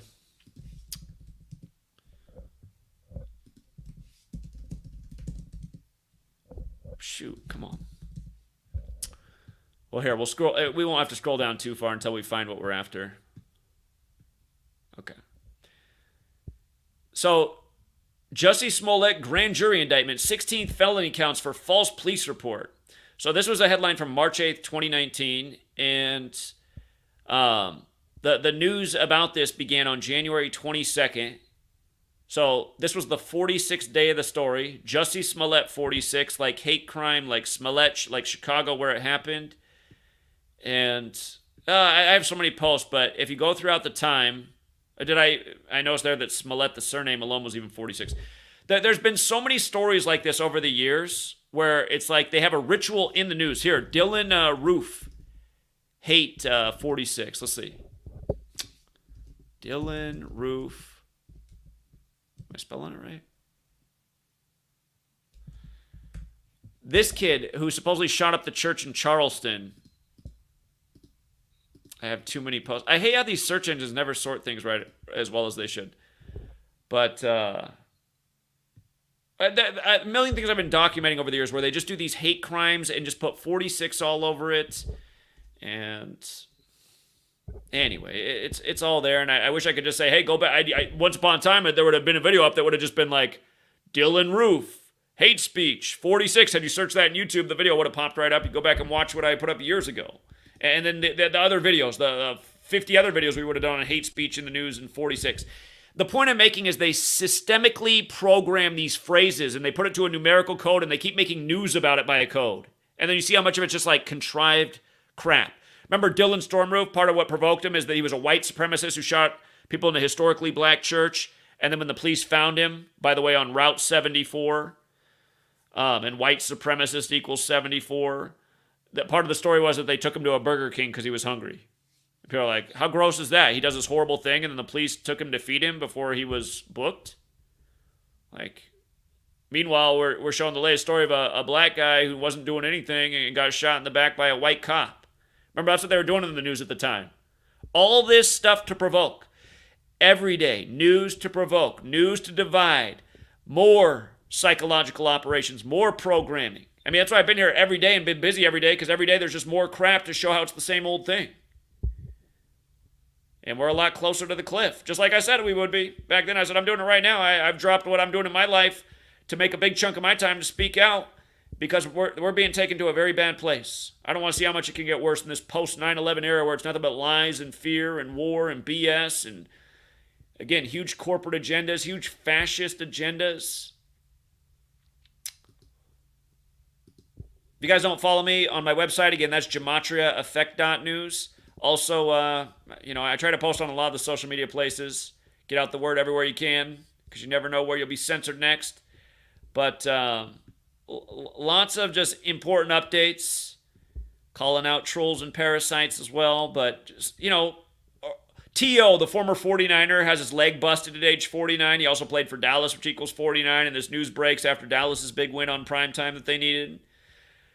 First team in the NFC to become 4-2 in the year of the first ever Super Bowl on the 42nd day of the year. This guy, I've been documenting how he's on CNN and Fox calling Muslims beasts, and then I turn on my YouTube and he's the top thing in my feed. It's like, why is this here? I don't watch this kind of stuff. They want to make sure everywhere on all the screens, doesn't matter if it's CNN, Fox, YouTube, they're all controlled by the same cabal. And there's nothing hateful about using the phrase cabal. Again, a cabal, a group of people who are controlling information. That's what you guys are. It's not hate speech. That's a fact. If you're controlling information now even on YouTube, just like you're controlling it on the nightly news, that's very much in the way I'm teaching about it, that's very much Kabbalistic. It's not hate speech. It's gross you guys are doing this. But, yeah, again, just documenting just what's up. You think CNN's telling you more than you need to know here? We got this next great solar eclipse happening spring 2024. Start planning now. I just wonder. The last time we had a big eclipse in the Americas, that's the day the jab went live. When corona is terminology that relates to an eclipse. Part of the Jesuit logo is the eclipse. Why did CNN do their story like this for Walt Disney's birthday? 543 Disney characters posed for a group photo to mark the company's 100-year anniversary. A countdown? What are we counting down to? The magical world of Disney. You're about to burst out of the spell, and here's reality. It's not what you thought it was. You should listen to those people you called conspiracy theorists, who were actually just fact speakers, paying attention to what was going on in the world. Again, shot of Suzanne Summers from Three's Company. We covered the Suzanne Summers death in live. I did one stream the day she died. If you watch that stream, it's near the end of it. It's the one about the Israeli music festival and why it matters the day it happened, why it matters that it happened on Netanyahu's 283rd day of being in office. The name of the tragedy is 283. It's the 61st prime special number in this whole code of letters and numbers and sacred geometry. Pretty important stuff, but at the end of that video, we said, oh, look at that. Suzanne Summers from Three's Company, who lived in apartment 201 in the show, is now dead. When John Ritter died on September 11th, and they're talking about 9/11 a lot, and again, John Ritter died at age 54, and Jesuit order equals 54, and so does Jesuit priest, and he joked in Three's Company in a May 4th 5-4 episode that he was a Jesuit priest. Suzanne Summers also equals 54. 3 Abrahamic religions, Three's Company, the letter about 3 world wars, published on the Jesuit order's birthday, which is supposed to destroy political Zionism and Islam. So what's that mean? Like the New Testament prevails in the New World Order? Everyone will accept the new Jewish Catholic religion, that's spread across the world after the Jewish Messiah is confirmed as they build the third temple, because all Oxgamas blew up with the fireworks that were accidentally left at its foundation on November 5th. They'll tell the world Santa Claus left them there and they'll believe it. But,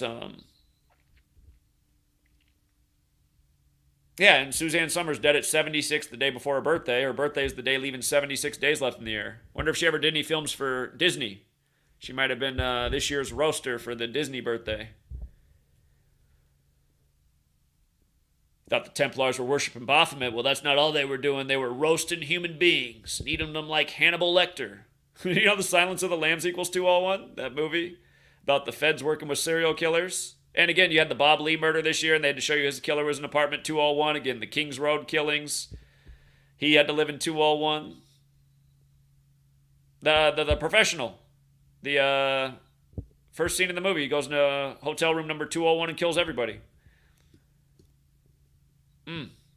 How about this one? Damian Harris, Buffalo Bills, primetime.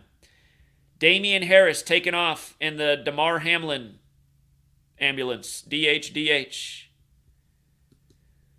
Can I get a witness to the mockery?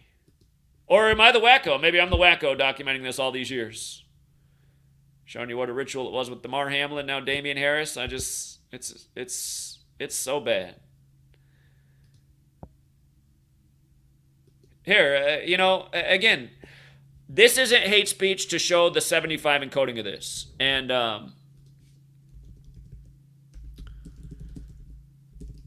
this article right here, this article is from December 2008. This article will be 15 years old this year, okay? Reading this article isn't hate speech. I got a 2-week suspension at either the end of last year or the beginning of this year for reading this article, and I didn't read it in a hateful way. I just read it in a way that I thought was righteous. It's just like, it's out there, it's open, it's arrogant, it's cocky, it's confident, but it's truthful. And I don't understand why there's Jewish people like the ones in the ADL that want to censor everything.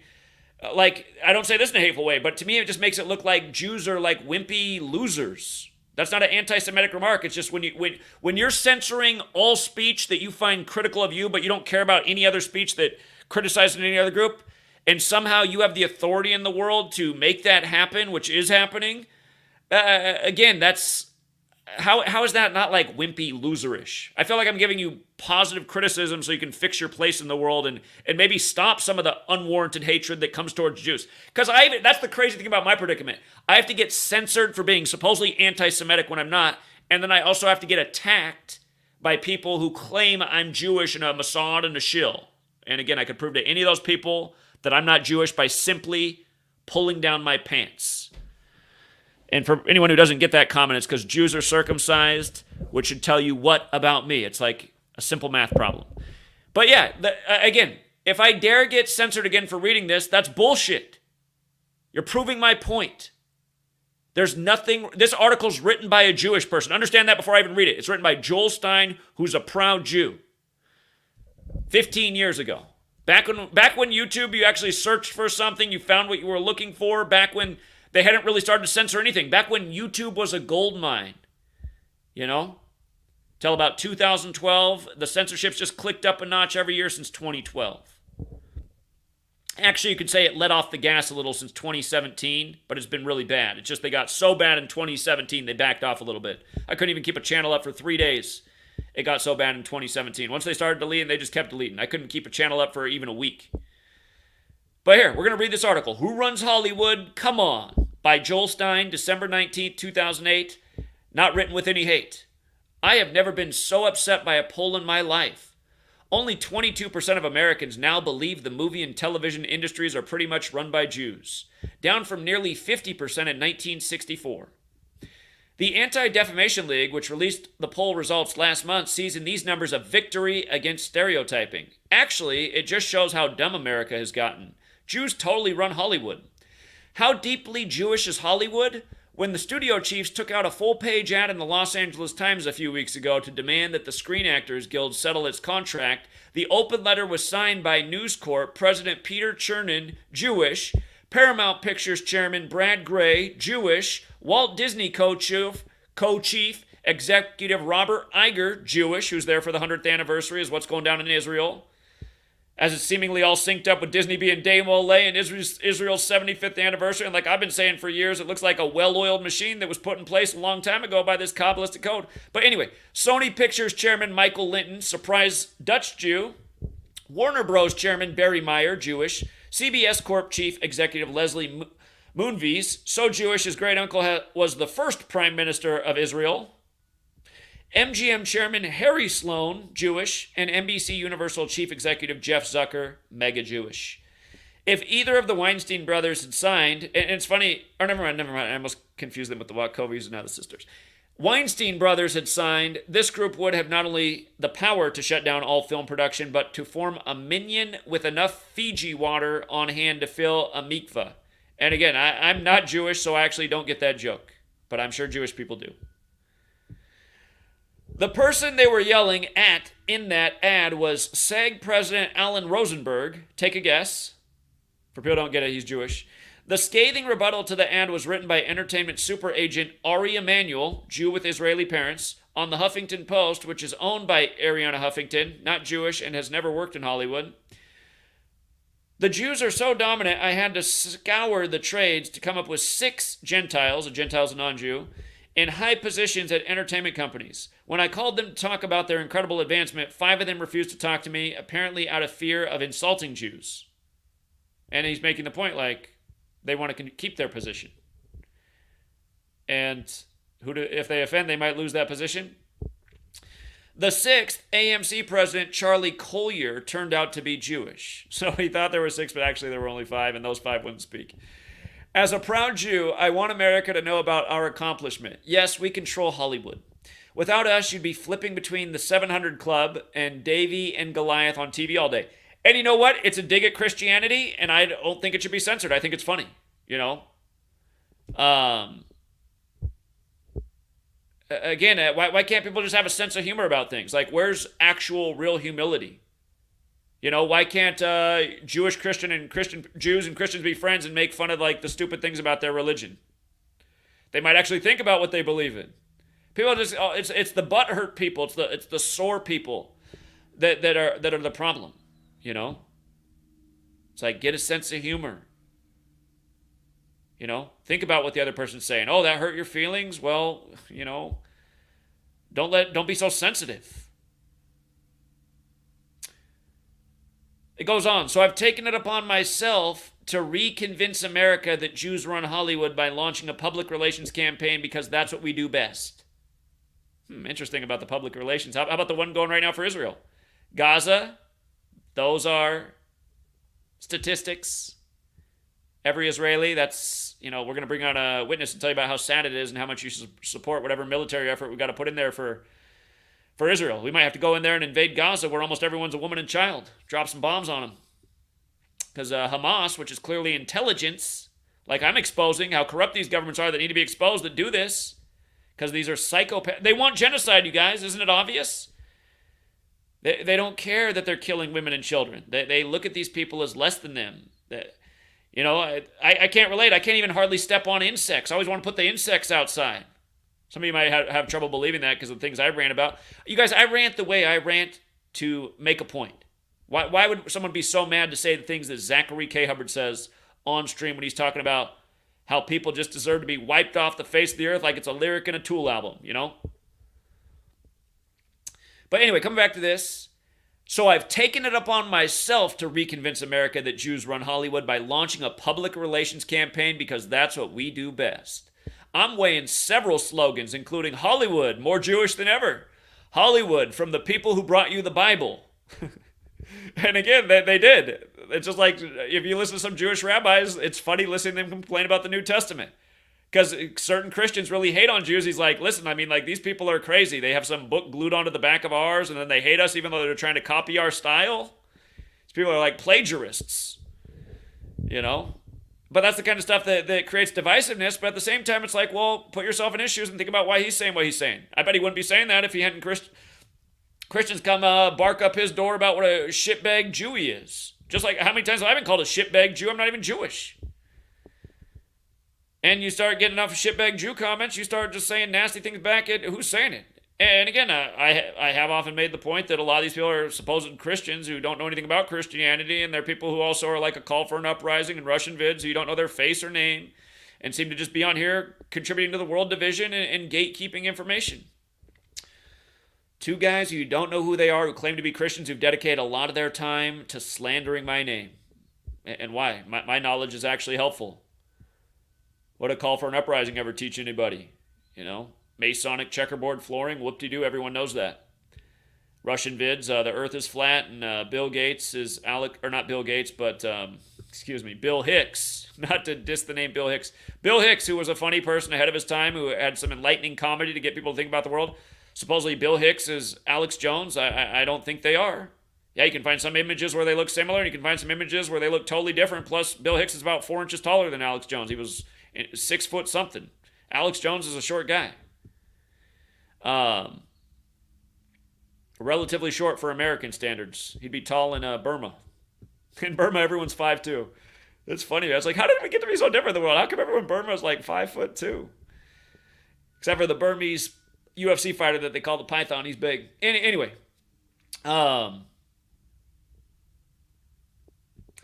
Again, that slogan, Hollywood, if you enjoy TV and movies, then you probably like Jews after all. And again, yeah, how many of these Jew haters do love their Hollywood movies? Yeah, it'd be funny to like look at the all the people that harass me and claim that I'm Jewish and Mossad. It'd be funny to see how much money they've spent on Hollywood in the last decade versus how much time they spent watching my content, never donated $1, even though it could have actually helped them. Anyway, I called ADL chairman Abe Foxman. And by the way, the current ADL chairman, Jonathan Greenblatt, he got installed on the 201st day of the year. And remember, Anti-Defamation League equals the Jesuit order. Equals 84, like how they declared the war on a Sunday, the day leaving 84 days left in the year. You can't get more Jesuit than Sunday. I called ADL chairman Abe Foxman, who was in Santiago, Chile, where he told me to my dismay he was not hunting Nazis. He dismissed my whole proposition, saying that the number of people who think Jews run Hollywood is still too high. The ADL poll, he pointed out, showed that 59% of Americans think Hollywood execs do not share the religious and moral values of most Americans, and 43% think the entertainment industry is waging an organized campaign to weaken the influence of religious values in this country. I mean, can we not have a debate about that? Like what? So like at this point in the game, if you said something like that, would you be just shut down for being anti-Semitic? I mean, don't you think mainstream culture is kind of like degraded humanity and values and the way people should treat each other as well as themselves? How many young girls now think like the golden ticket is just essentially selling their body on videos on the internet, and they're getting paid well for it? I mean, in one way, it's like, well, good for them. They can pay the bills and fulfill the American dream, but how did they make it? I mean, is it... It's like, was that the spiritually right thing to do? I mean, are your children going to be looking at that someday and seeing mom dancing all naked and doing God knows what? Is that going to be horrifying for your child one day and make them more sexually perverse? I mean, that's why we got to really like think about what's being the influence and like, okay, is it right or is it wrong? Let's think about the good and the bad. Yeah, everything's good and bad, but usually one side weighs more. I'd say mainstream culture has made people pretty perverse. I mean, look at music, right? My mom and dad's generation, growing up as children in the 50s and 60s, a lot of the songs on the radio, well, it started to change really in the 60s and 70s, but a lot of those early songs, they're growing up with children on the radio. You know, radio's a newer thing. People on the radio, they're listening to songs, music. But a lot of those songs, like kind of a wholesome message, you know, treat her like a lady, you know, find somebody, make them the one, love them with everything. Just songs like this. A lot of songs like that. And then kind of as time goes on, you know, a little bit more fun. Maybe not getting super devious, but maybe a little sexually promiscuous. You know, by the 2000s, you got Nelly Furtado doing the song Promiscuous. But, you know, a little bit more experimental. And I'm not sure. I mean, conversations need to be had. It's hard to have a conversation about anything because everyone's so sensitive and censorship, and you put up a real thing and then it's taken down. But it's like there should be real conversation. That's the kind of thing I'd like to tune into on CNN if I have to watch cable news. I'd like to see real conversations about real things going on in America. Let's get real people to come on and present the point of, is it good to have, you know, 18-year-old girls selling their body all over the internet now because that's a new commodity and form of commerce? I mean, is this good for the long run? I can see why a young 18-year-old girl would do it. She's 18. She's showing off. Everything's good about this right now. Money's coming in. But again, what is it in the future when maybe it started out she was dancing. Next thing you know, she's doing other things. And then again, now she's got things she's got to worry about. And it's coming back to haunt her. And like I said, she's got kids and her kids are seeing this someday. Maybe it's not a big deal. Maybe somebody say, well, the kid gets to learn the story of where they came from. That was mommy doing her thing. I mean, you know what I mean? But there are all these things in society pushing people to have these kind of behaviors. More and more people want to experiment with homosexuality. Some people say that's a good thing. But is it? Or is it being pushed for population control, just like everything else? Why are we being pushed certain ways? What's it really do for society? I always make the point about the 47th state, New Mexico, and the Roswell incident in 47. Remember that caused a division in some households because very faithful households, biblical households, Christian households, they don't want to hear about this stuff from outside of this earth, which isn't biblical. That goes against what they believe and understand about the world. This is contradictory. And isn't it funny how in the year 47 they did that when in Gematria Christian equals 47, like government, like authority, and it was a story that was sort of sanctioned by the government. And again, in Catholic Bibles, the 47th book is Matthew, where the Christian section begins. But anyway, I'm getting tangential, but at the same time, all these things that are given to us that create these frictions from, say, Roswell in 47 to... it's funny. Somebody who follows me, like I was too young to understand it, but maybe other people can resonate with this. But somebody who follows me is the exact same age as my sister. They're both born in 1971. And, he's followed for a long time, and he made the point to me. He said, something I haven't brought up, but you've brought up a lot of times, is that when you were growing up, your sister only dated black men. And that's true. When we were growing up, she only dated black men. She was in high school. She got out like around 1990s when she finished high school. But she only dated black men growing up. And we did grow up in a predominantly black area. We were the only white kids in the immediate neighborhood we grew up in. But he said to me, the thing was, at that time, the media was like really making it cool for white women to date black guys. And I said, well, that's interesting because my sister was always highly influenced by the television. And I said, I don't remember those types of things from me at that age. He goes, I bet that was part of the reason. And I said, well, it could be true. But I said, we did grow up in a black area. But I just wonder if other people know that. Again, the point I'm making, and there's nothing wrong with that either, in my opinion. But just how impressionable society is, and when something happens on TV, how much it can just shape the behavior of people, and then they just start doing that. And again, I mean, mainstream culture has, like I said with the music, it went from nice lovey-dovey songs to a little bit more sexually promiscuous. At one point, before it even got there, it was like Elvis dancing around, gyrating too much, and that was making the girls all excited. And I think it did, because my mom's generation, all her sisters, and it seemed like everybody she knows, they all got pregnant, shotgun wedding, barely out of high school, still in high school. Culture been changing, but it can be influenced by things. It's just the music back then, it was more wholesome, and now it's in a place where it's like dark and demonic. I mean, it's like, fuck the other sex, fuck your friend's girlfriend. Just everything is bad. It's like, what the hell? Like bragging about stealing on the other guy's girl. It's like, okay, are these things that we really want people doing in society and thinking they're cool? What, you think you're going to be the next millionaire mega rapper because you go and, steal some guy's girl? Again, that's like flexing your ego, but what's the kind of stuff that comes out of that?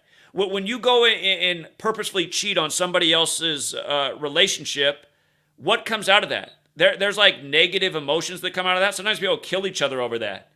And those other negative emotions, and maybe they don't kill the other person, but maybe they hold those negative emotions and then they take it out in the rest of their relationships. It's like you're doing something in the world that makes the world more bad. And again, I mean, sometimes, I just wonder, like, finding this information and teaching it this way, I always make the point. I grew up as a child who believed in Jesus. I was raised Lutheran, and I prayed every night from as long as I can remember until about age 12 when I lost my religion.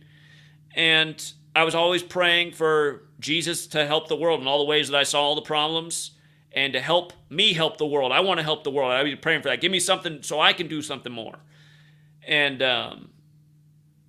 I think, I'm sure a lot of people had prayers, but maybe God really is watching. Because I know something that, like, if there is a judgment day, something that I've been good about in this world is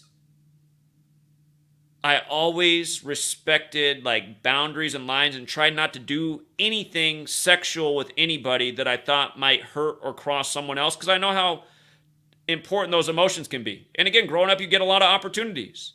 You know, for whatever reason, girls like me growing up, and I had like friends, girlfriends coming at me, and I always just shunned them away and said, you know, like, don't even mention this or bring it up. I don't even want my friend to be upset.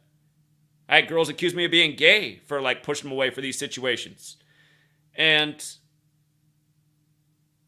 again, I think that sometimes I think back and think, ooh, it might have been fun, man. She was really cute, but I know that I did the right thing. I didn't create like some cataclysm in the world that hurt somebody emotionally and broke their trust. And again, I really do think the world in a way has become broken because of how we've been manipulated sexuality. I think that's been one of their main tools for a lot of different reasons. Again, I'm not saying that I think people should only have sex within marriage. I'm not saying that's right, but I just think they've instigated people into so many negative sexual behaviors. There's so much mistrust in the world. There's so much treating. There's so many cheating. There's so many broken households over this. And I think a lot of it has happened because of the entertainment industry. I think it's had a huge role in it. So yeah, this part where he's saying, we did this, and man, isn't it good? Like, to me, I appreciate that he did this, and I just wish it could be like a real conversation. Here, hey, for all you Jews who are so proud of how you run Hollywood, do you guys really think that doing this, do you really think it's good for society? Do you really think that it's actually good? Is this good? Is it good that right now there's probably like 1,000, in the time I've just been talking about this little part of the video, there's probably like 1,000 more videos online of like girls selling their body who are between ages 18 and who knows what. I don't know, there might be grandmas doing it now. They got to pay the bills. Not enough Social Security. So, be sad. Still having to sell the body to survive in this world of abundance. Age 80. It's that, who sang that song? You know, Donald Trump, he was using their song. What's that group? They sing Backstabbers, Money, Money, Money. The Train, Come and Ride the Train. I can't think of the group right now. But, you know, they sing the song about money and, you know, how sad it is that, or is it right? How money just making people do all these crazy things, including young women selling their body.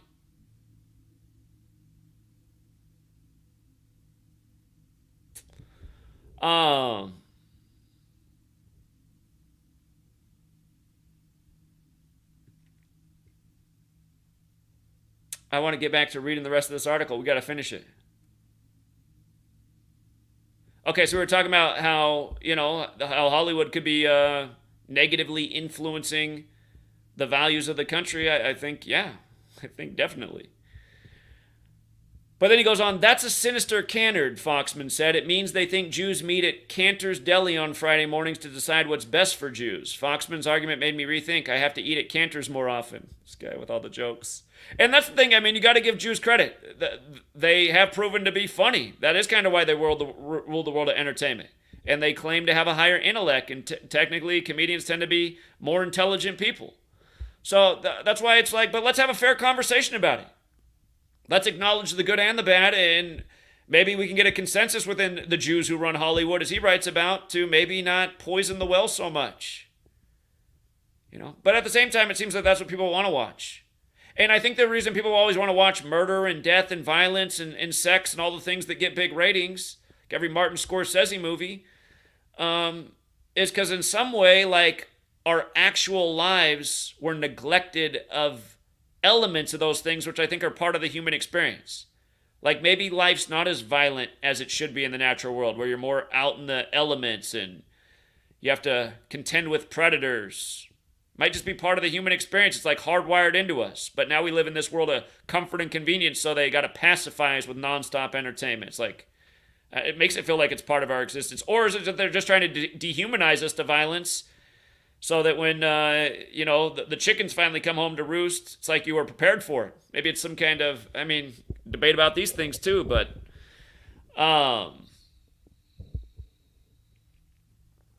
anyway, coming back to the article, that's a very dangerous phrase, Jews control Hollywood. What is true is that there are a lot of Jews in Hollywood, he said. Instead of control, Foxman would prefer people say that many executives in the industry happen to be Jewish.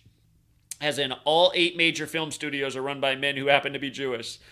So yeah, so I just like the way he wrote his article though, because he's like listen to this guy. He's talking bullshit. I'm over here pointing out all the movies you're watching, pretty much, unless you watch some really B budget film that you probably didn't want to watch. It came from a Jewish studio. Like, why ever run from this? It just makes you look guilty. And here, it's hard because I'm even trying to stick up for them. I really don't think they are the guilty party. I think some of these people are just so sensitive. And I think it's because they grew up in a world where they heard about all these horror stories and they're worried they're going to happen again. These people are actually going to make the horror stories happen again by provoking people. You know? By taking away their rights and liberties, they're going to provoke the things they're afraid of. That's what I think. Then it goes on, but Foxman said he is proud of the accomplishments of American Jews. I think Jews are disproportionately represented in the creative industry. They're disproportionate as lawyers and probably medicine here as well, he said. He argues that this does not mean that Jews make pro-Jewish movies any more than they do pro-Jewish surgery. That's false, though. I mean, it's like, come on, let's be honest. How many Holocaust movies are there of the Native Americans? There's like a few movies that show how the natives got done dirty, you know? Now, how many movies are there about the Holocaust? You know, the Jewish one in World War II. How many is Steven Spielberg connected to that come out around the holidays when people are most emotional? I mean, come on. You know, I can get on here on YouTube and badmouth Native Americans and nothing's probably going to happen to my video. If I get on here and say bad things about Jewish people, that video is going to be down faster than you can snap your fingers. You know? I can rip on Christianity all day, as I often do. And again, I rip on Christianity because of how many bad Christians there are. You know, if you're not what I'm talking about, I don't know why you let it offend you. I also give Christianity the benefit of the doubt. I talk fairly out of both sides of my mouth, and the reason I have to talk both ways is because that's the perspective I have from living here on it. But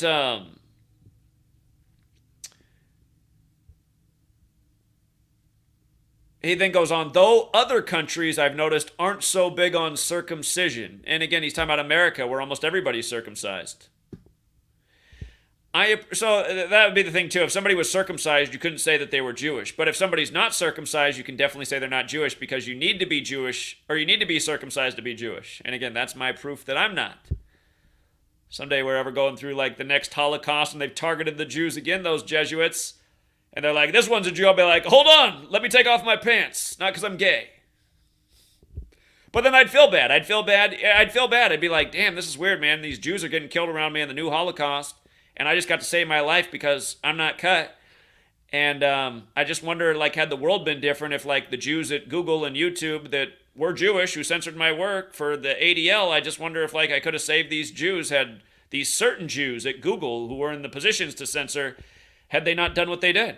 Isn't it an ironic position? And it's true, right? That's not anti-Semitic to say either. It has been predominantly Jewish people who've been going around lobbying for all this censorship and getting work like mine deleted. And again, that's not hate speech to say that. It's just a fact, you know? It's just a fact. And anyone who wants to argue it's not a fact, don't delete my video.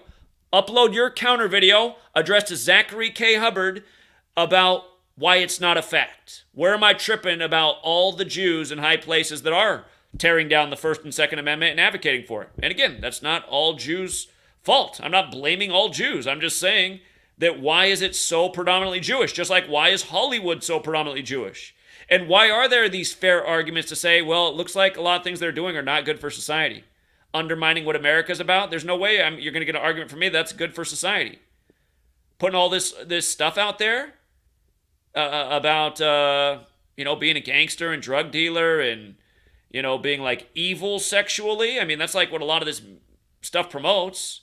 There's a big movie in the 90s with Sarah Michelle Gellar and I forget what the blonde guy's name is, Cruel Intentions. That movie was messed up, but just putting ideas out there, teaching you how to be a sexual predator, a manipulator.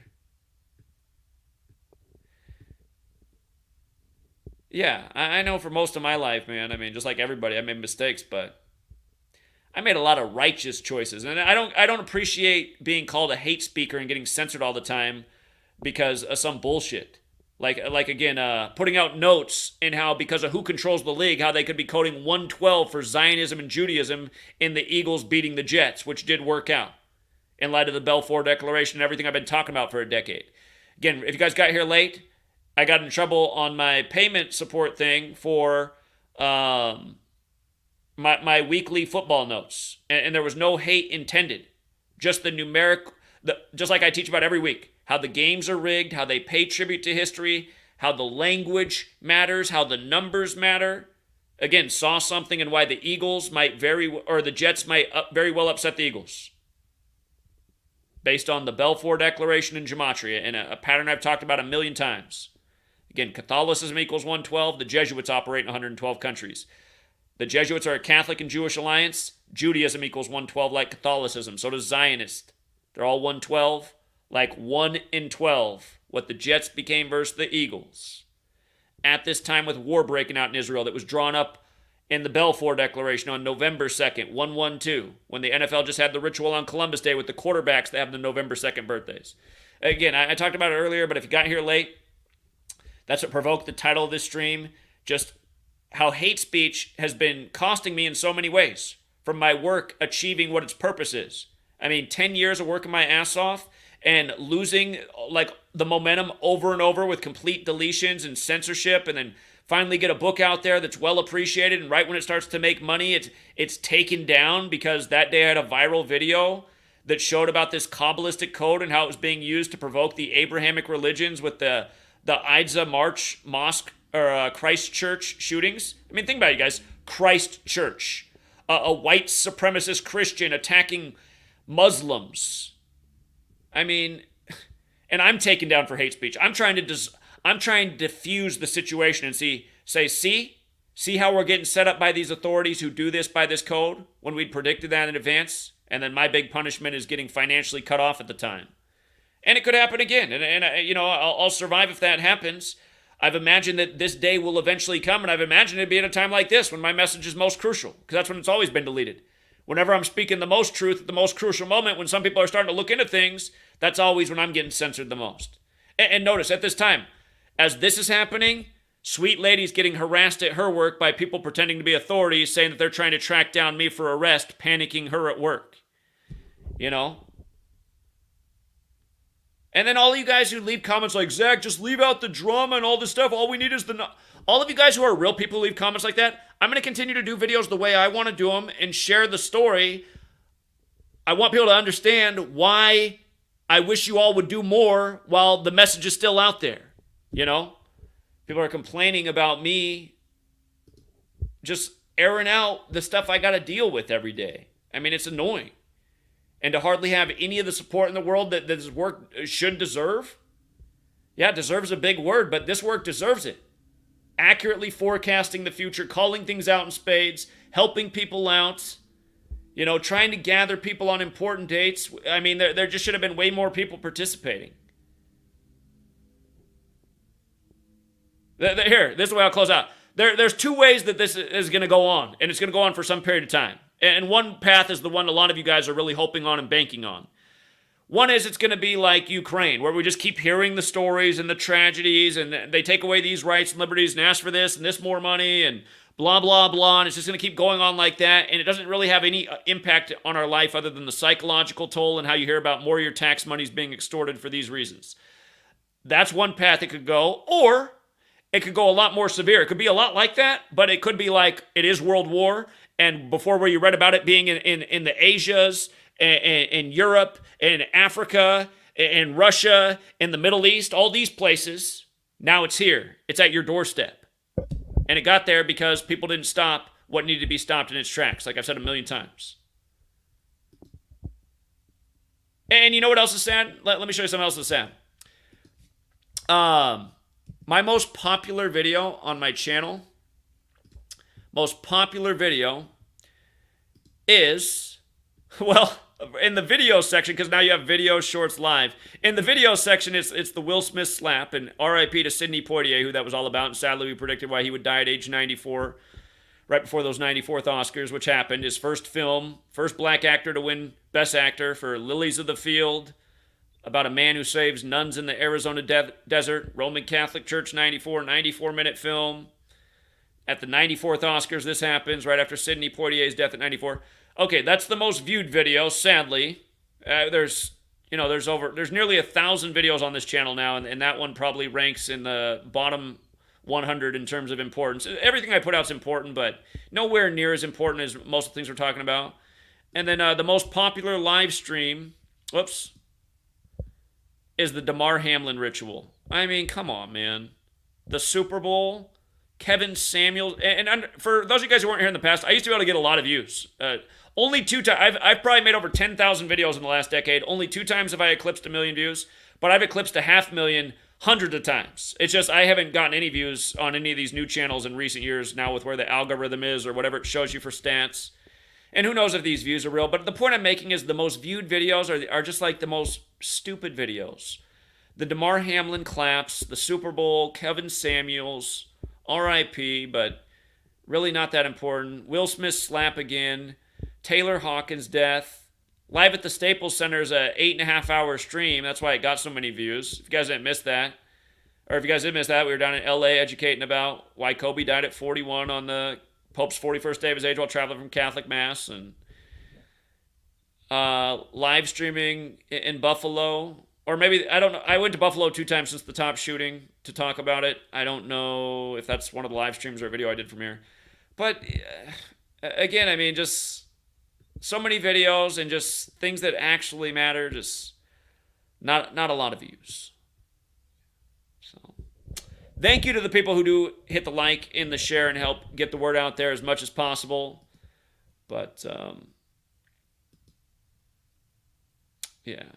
All right, shout out to Super Chatters. Thank you, Rick James. Appreciate it. Shout out to 13 Serpents again. Thank you again, friends. Congrats to the winners. Thank you as well. Did you ever cover NFL player Sergio Brown? Yeah, we covered it right when the news broke. I bet you were in the live stream. He wore number 38. Supposedly killed his mom right at the start of the season. The posts are up on my website. The video from the day the news broke's there. And then we covered when it came back, the arrest, why that happened that day.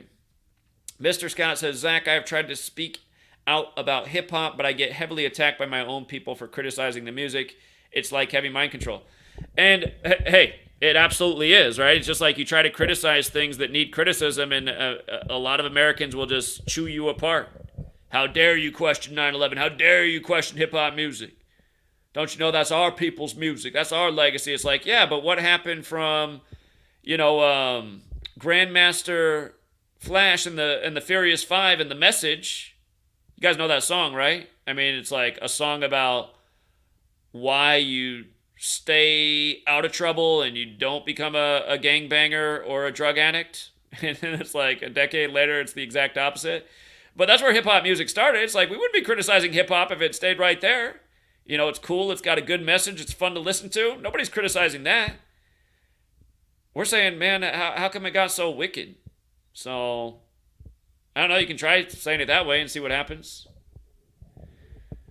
But I hear you, Mr. Scott. Thanks again for the donation. What will happen on Kamala's 59th birthday?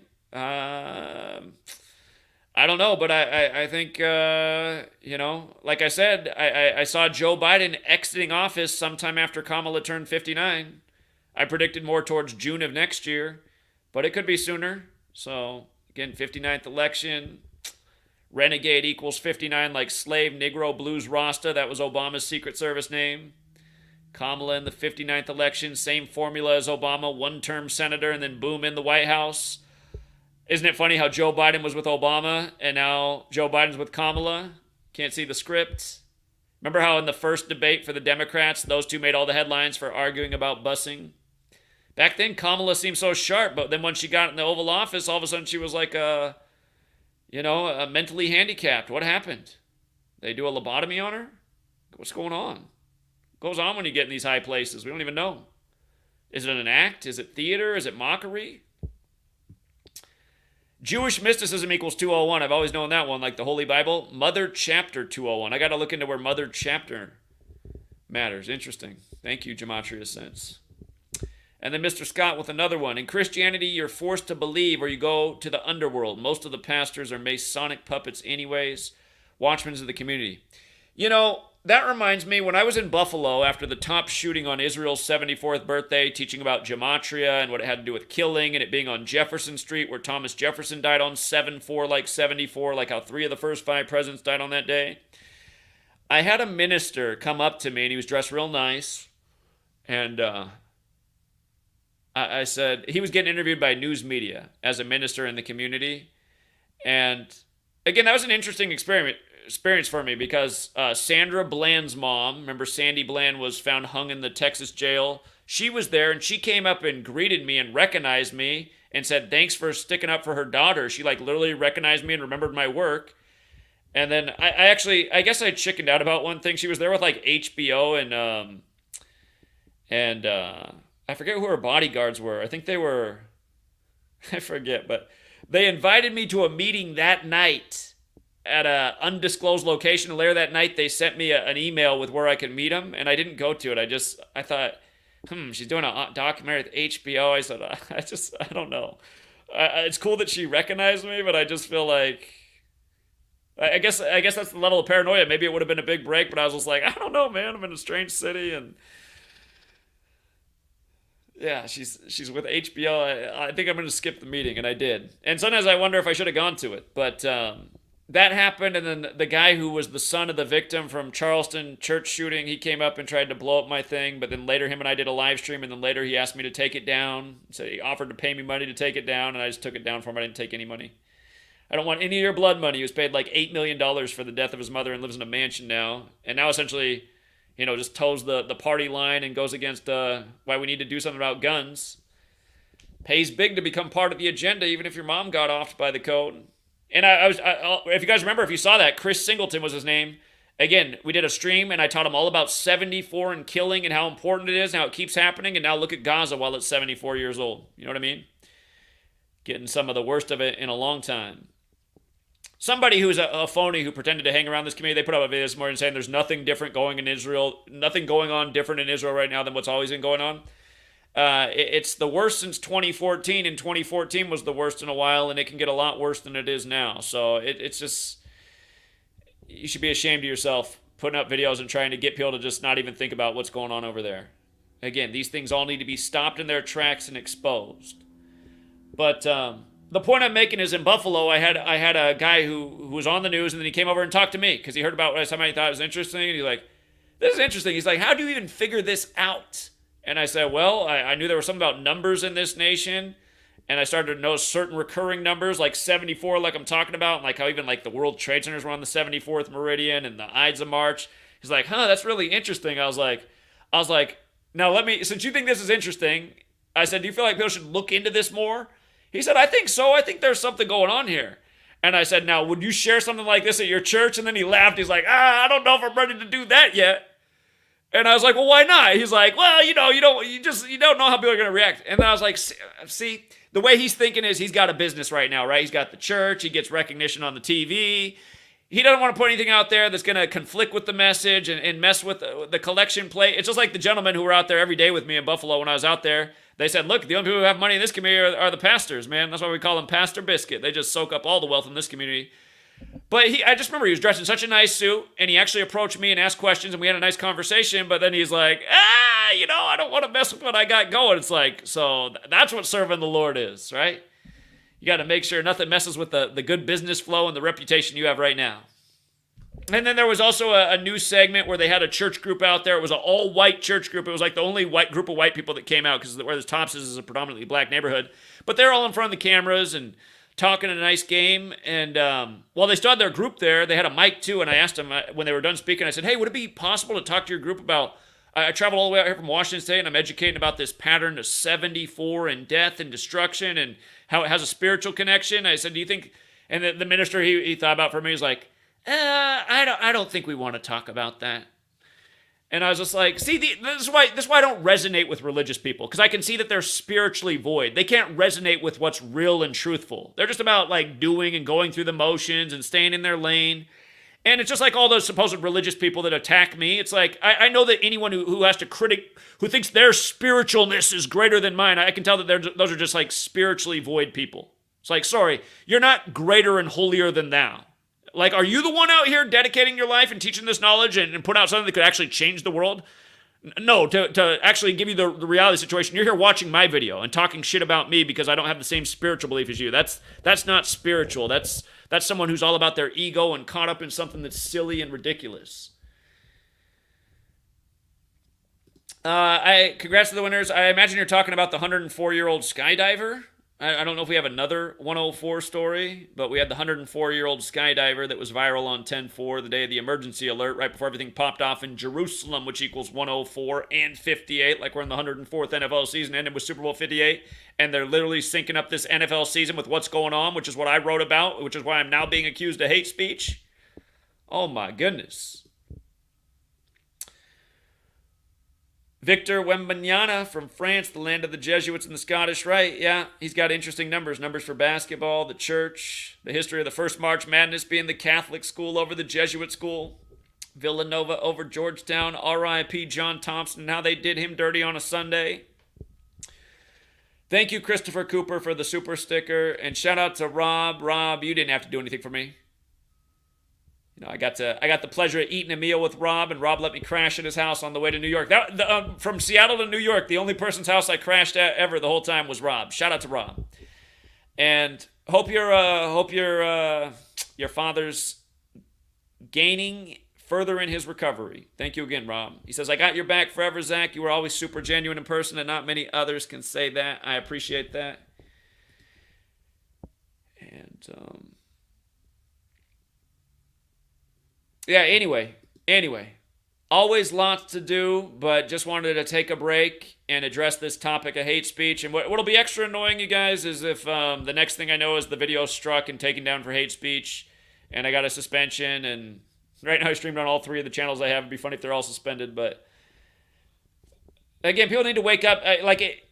Here, actually, hold on. Let's do something. I do need to get off. I'm going to dedicate 20 more minutes. I'm going to dedicate 20 more minutes to this. 20 more minutes. And again, please do not call in unless you're calling in for the reason I'm asking for callers. If you're somebody out there who flags my stuff for hate speech, because there are a group of people that do this all the time, like call in and explain why. Because I don't think anyone really thinks I'm a hate speaker, but I think there are people out there who exploit, you know, like the hate speech button, and you'd flag it a bunch of times, and the AI algorithm must just think it's hate speech because it got flagged so many times. I mean, these tactics are, it's gross. So, here, let's see if we can get anybody to call in who thinks what I'm doing, or anything, if you thought anything in this video was hate speech. You know, call in and tell me where the hate speech was. So the number to call in's up on the screen, 509-560-4982. Shout out to Bob Bobertson with the $1 tip. I appreciate that. But yeah, I guess that's the way to close out this stream. Let's get somebody else's opinion. Call in if you're one of the people, like maybe even that woman who works for the Times of Israel who's written a few articles about me. There's a woman in Israel who's written a few articles about how I've ruined the word gematria. How when you search for it, I'm what comes up, and she makes it seem like I'm some horrible person. It's like, I'm pretty sure my knowledge right now could make you feel safer about your own life.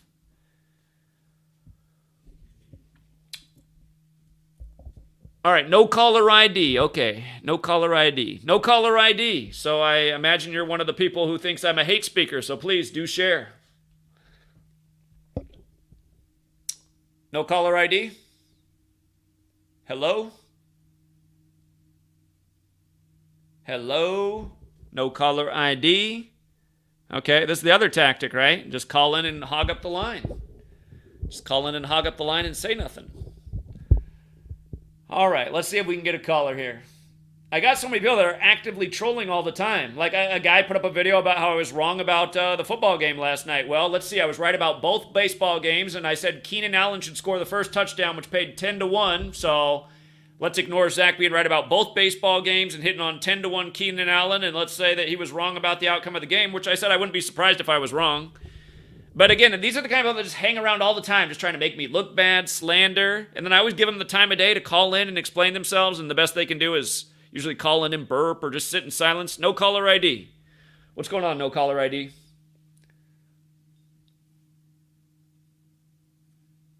Just so you guys can see that these are no caller ID, and I'm not making this up. We got no caller ID on the line. No caller ID, you're on the line. We're waiting for your response. Probably the same, you know. Again, you guys, what I really think about a lot of you have to remember, I had the FBI literally come to my house in 2018 and falsely accuse me of saying something that I'd never said, and they came with no evidence, and I literally laughed at them and said, show me, because I know I never said that, and then they didn't. And then I realized it was like some kind of intimidation tactic. But I wouldn't be surprised if it's them that are also calling and doing what they did to Sweet Lady yesterday. You know? I wouldn't be surprised if it's them right now on no caller ID. Okay, no caller ID won't get off.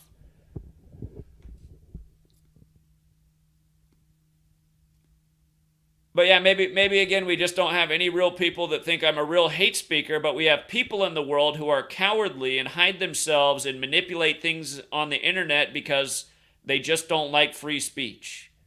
And again, if you guys aren't aware, on my Patreon, the trolls live on there. My Patreon is full of trolls.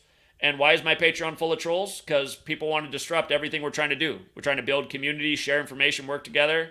There's trolls out there 24/7 to disrupt. So, all right, I think we're probably not going to get any calls. Shout out again to Bob Robertson and Truth Does Not Exist. I appreciate the tips. I'm just waiting to see if we get another call.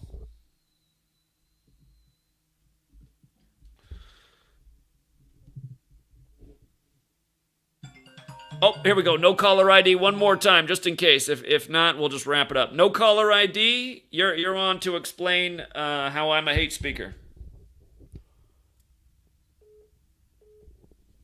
I'm just going to sit there in silence. Huh, we got another call, but then they hung up right away. No caller ID? Nothing? No caller ID. Again, here they are, just sitting here in silence like a weirdo. Okay.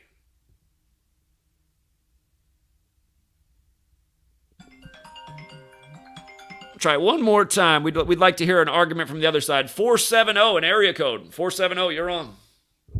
Hey, Zach. Yeah. Oh, yeah, I'm watching you live right now. I'm sorry, man. I just wanted to, I'm not a troll or a hater or anything like that. I just wanted to let you know, man, I really greatly appreciate your work. I recently was in the Army, National Guard, and I just, growing up, I always knew something was, like, wrong, like something was going on in the world and stuff. And for me, like, joining the military, I always, like, thought it was, like, a normal thing to do. You know, my granddad did it. And for me, like, I thought it was, like, you know... Hey, caller, I'm sorry to do this to you, but can you start over with your call from the beginning? I had the wrong audio setting on, so people don't hear what you're saying. So if you can just start over and take it from the top, I'd appreciate it. Okay, yeah, definitely. My name is Christopher Cooper. I'm from Georgia. I joined the National Guard right out of high school. I was 17. I graduated class of 2017. And growing up, I always had this feeling of, like, you know, something was going on, like, in the world, and I just didn't know what it was. And I felt like, you know, for me, I wanted to be a part of something to help, like, you know, push society in a positive direction and stuff. And my granddad, he was in the Army, and he fought in Vietnam, and he was dealing with a lot of personal problems with the war and himself and drinking and stuff. And for me, I felt like I wanted to be a warrior just like he was, and joining the military and right out of high school and getting involved with like military stuff and actually getting deployed to the border. And when COVID hit, I think I left in 2019. Yeah, I left in 2019, and I was there all the way through COVID. And just to see, like, how, like, the propaganda was with, like, vaccines and you know, if you get it, you can get this free, you know, burger or free donuts and stuff like that. Like, that really, like, got me thinking, like, what's going on? And I started digging in some more information and studying. And then I saw that you were posting about things that happened in 9/11. And I saw that a lot of the things that are still going on and have been going on since 9/11 and the Twin Towers and everything falling, that it's prominent today. And that helped me realize that a lot of the history has been made into fruition because of the powers that be, the cabal, and how coronavirus was planned and everything, and like how I've been able to distance myself from a lot of people who kind of don't see the same way like you do and me now. And I just want to say, I appreciate the work that you've done, because it's really helped me better understand where I'm at in my career. And I've just gotten out recently, so I'm just trying to get all I can from the government in a sense. And I appreciate you explaining the term soldier and soul dyer, and then R being the 18th, letter in the alphabet, and how mostly everybody who joins has to be 18 or 17 with their parents' permission to join and stuff. So, with your knowledge and helping me understand a lot of these wars that we've been in have been, the U.S. has been the problem and has been the enemy. It really helped me not to go overseas and possibly kill somebody that's that didn't do anything to me, but I've been taught that that's the right thing to do. You know what I'm saying? And I just want to let you know that I appreciate that, man, because I've been dealing with my own stuff, and just your knowledge has helped awaken me and slowly teach other people, my other battle buddies that are dealing with stuff. So I just want to appreciate. I just wanted to call you. I know that the call wasn't for this. It was for your haters and trolls and stuff, but I just want to let you know, man, I appreciate your work, man. And don't let any of these people try to make you feel bad, and you just keep doing what you're doing, man. And you're a true warrior. You standing up for the people. You're a voice for the voiceless, and I appreciate it, man. Well, I do appreciate your call, and I think what your call highlights is the people who harass me and attack me, they're like the last caller who just keeps calling in on no caller ID and sitting there in silence. It's they're just trying to be a nuisance and provoke, and they're the ones that are having an impact. They're the ones flagging the videos and getting the channels taken down. And then here's a real human being, yourself, who's saying no, I don't think you're a hate speaker. I think you helped me make a life choice that might have very well benefited my life. And I would say that that's exactly why I've been doing this, because it frustrates me to see the military recruiters come in and tell children to be all they can be in the military when they're likely going to be the next ones to get shipped off and realize that what they thought the American military was all about. I mean, go talk to all the young homeless people all over the streets of America, right? Young and old. I mean, you got Vietnam vets out on the streets that have been out there for forever. A lot of them have died now, but I mean, for all of my life, there were Vietnam vets out on the street who came back and lost their mind and were alcoholics and drug addicts and couldn't get their life together and lost everything. And it's the same thing now. That's what these wars do to people, because they're based in lies. And when people realize they've been lied to and deceived and essentially used like a commodity, like they're an extension of the weapon, like a human flesh machine gun, like that's what they were turned into. Again, there's no wonder there's the suicides and all the crazy behavior that happens. I always told you guys my story in 2018 when I picked up the guy that was pretty much naked in the middle of the night in Seattle driving for Uber and Lyft. And he was carrying a big old knife, and he wanted me to take him down to the homeless encampment because he wanted to go do something. And I was trying to walk the line and not pissing him off and get stabbed to death myself. But he was telling me the story about how he was former soldier. He was drunk, but he was former soldier, and I wouldn't believe what he saw and how his life's so much different now. It's well, obviously, man, you're out in the middle of the night pretty much naked, carrying around a big-ass knife, getting in my car. But, I was trying to walk the line of not provoking him and getting stabbed to death, and also, dude, I don't think you want to go down to the homeless encampment with the knife and everything. I was like, man, how about I take you to get some food, or, you might get you some clothes, or you need anything? And, I ended up dropping off in a part of the city. I have no idea what he went on to do, but I also got him to deter from going to the homeless encampment. I took him somewhere else instead, so... Anyway, there's just so many people that need help in the world, and ultimately, I've just been trying to wake up the world and help people not fall into the traps that are set for us. So I really do appreciate your call, because you validate what my intention's always been, and I haven't always been the best at delivering the message, but yeah, for my work to continually be taken down for hate speech when that's never the intent, it's just really annoying, and I appreciate this call. I bet someday this video gets taken down for either misinformation or hate speech or something, and it'll just be another irony, but... Thank you for your call and saying all that you said, and I'm glad it had a positive impact. I hope it continues too, so thank you. Yeah, man, I I appreciate everything, and thanks for taking my call. I'm 25. I'm still young. I'm still learning and stuff, and that's what I've been telling everyone that is in my circles is like, hey, this life is about learning. It's about growing. It's about evolving. And if you're not doing that, if you keep thinking that same mindset, keep staying in that mindset that is stagnant, then you're not gonna reach your full potential. And that's what I'm focused on, man. And I just want to thank you and your knowledge and stuff. It really helped me get through a lot of dark periods in my life, especially during my deployment and stuff and COVID and stuff. So yeah, I don't want to hold up the line for somebody else, but yeah. Well, you're not holding up the line, but thanks again, friend. If you have a chance, you could if you have a chance to come to Atlanta, Georgia, because I'm in Georgia, and so if you have a chance, I need to come to Atlanta. Atlanta was supposed to be that. I was supposed after New York last year. I was supposed to head south and hit all those cities down to Atlanta, and I really regret that I didn't make it down there. I've been wanting to go to Atlanta and confront CNN and see what kind of turnout we can get in Atlanta. So that is a plan, and hopefully that's sooner than later. I look forward to it. Oh yeah, definitely. And I got both of your books too. I'm slowly reading all of them, but yeah, I won't hold you up, man. Have a good rest of your evening. All right, appreciate it. You too. Thank you. All right, take care. It's 5:30 where he is. It's only 2:30 out here on the West Coast. But it's funny, when I was on the East Coast, I was tripping out. I'm like, man, it's crazy how Sweet Lady's 3 hours behind me right now. I can't believe how early it is out there. It's a big old country we live in, and it's a big old group of psychopaths ruling over the whole damn thing. But there's a lot more of us, and again, that's the other part of my message. That we need to work together, unite, and stop what's going on. To make a point about working together, who's one of the best people about speaking on the issues on the time, who has a YouTube platform, who's been around? He's one of my nemesises, and I've tried to work together with him, but he always just wants to attack me. I'm talking about High Impact Flicks. Have you guys seen what he has... He's now only doing one type of content on YouTube. He's not speaking out about the tyranny and all the stuff that he used to because he kept getting in trouble and censored.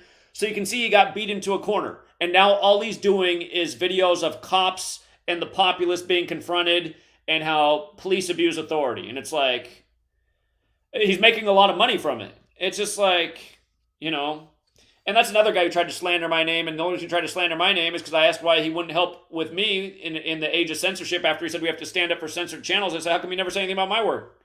Then he got a big problem with me because I said, well, maybe you're only here to make money, and you realize talking about my thing will get you censored. So that got him so mad and fuzzy, but now look at him. He's not talking about anything that matters. He's only doing cop confrontation videos, and again, it's because he makes a nice revenue stream from that. So for all of you guys who can't see the difference, I put everything on the line every time I get out and put out a video because I go and say all the things they don't want me to say, and I keep getting punished, and I keep getting suppressed, but I keep coming back anyway. And I don't compromise for that. I don't know how people can't respect that. So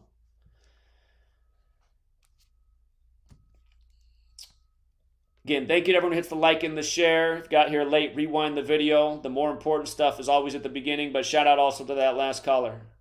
Until next time, True Seeker.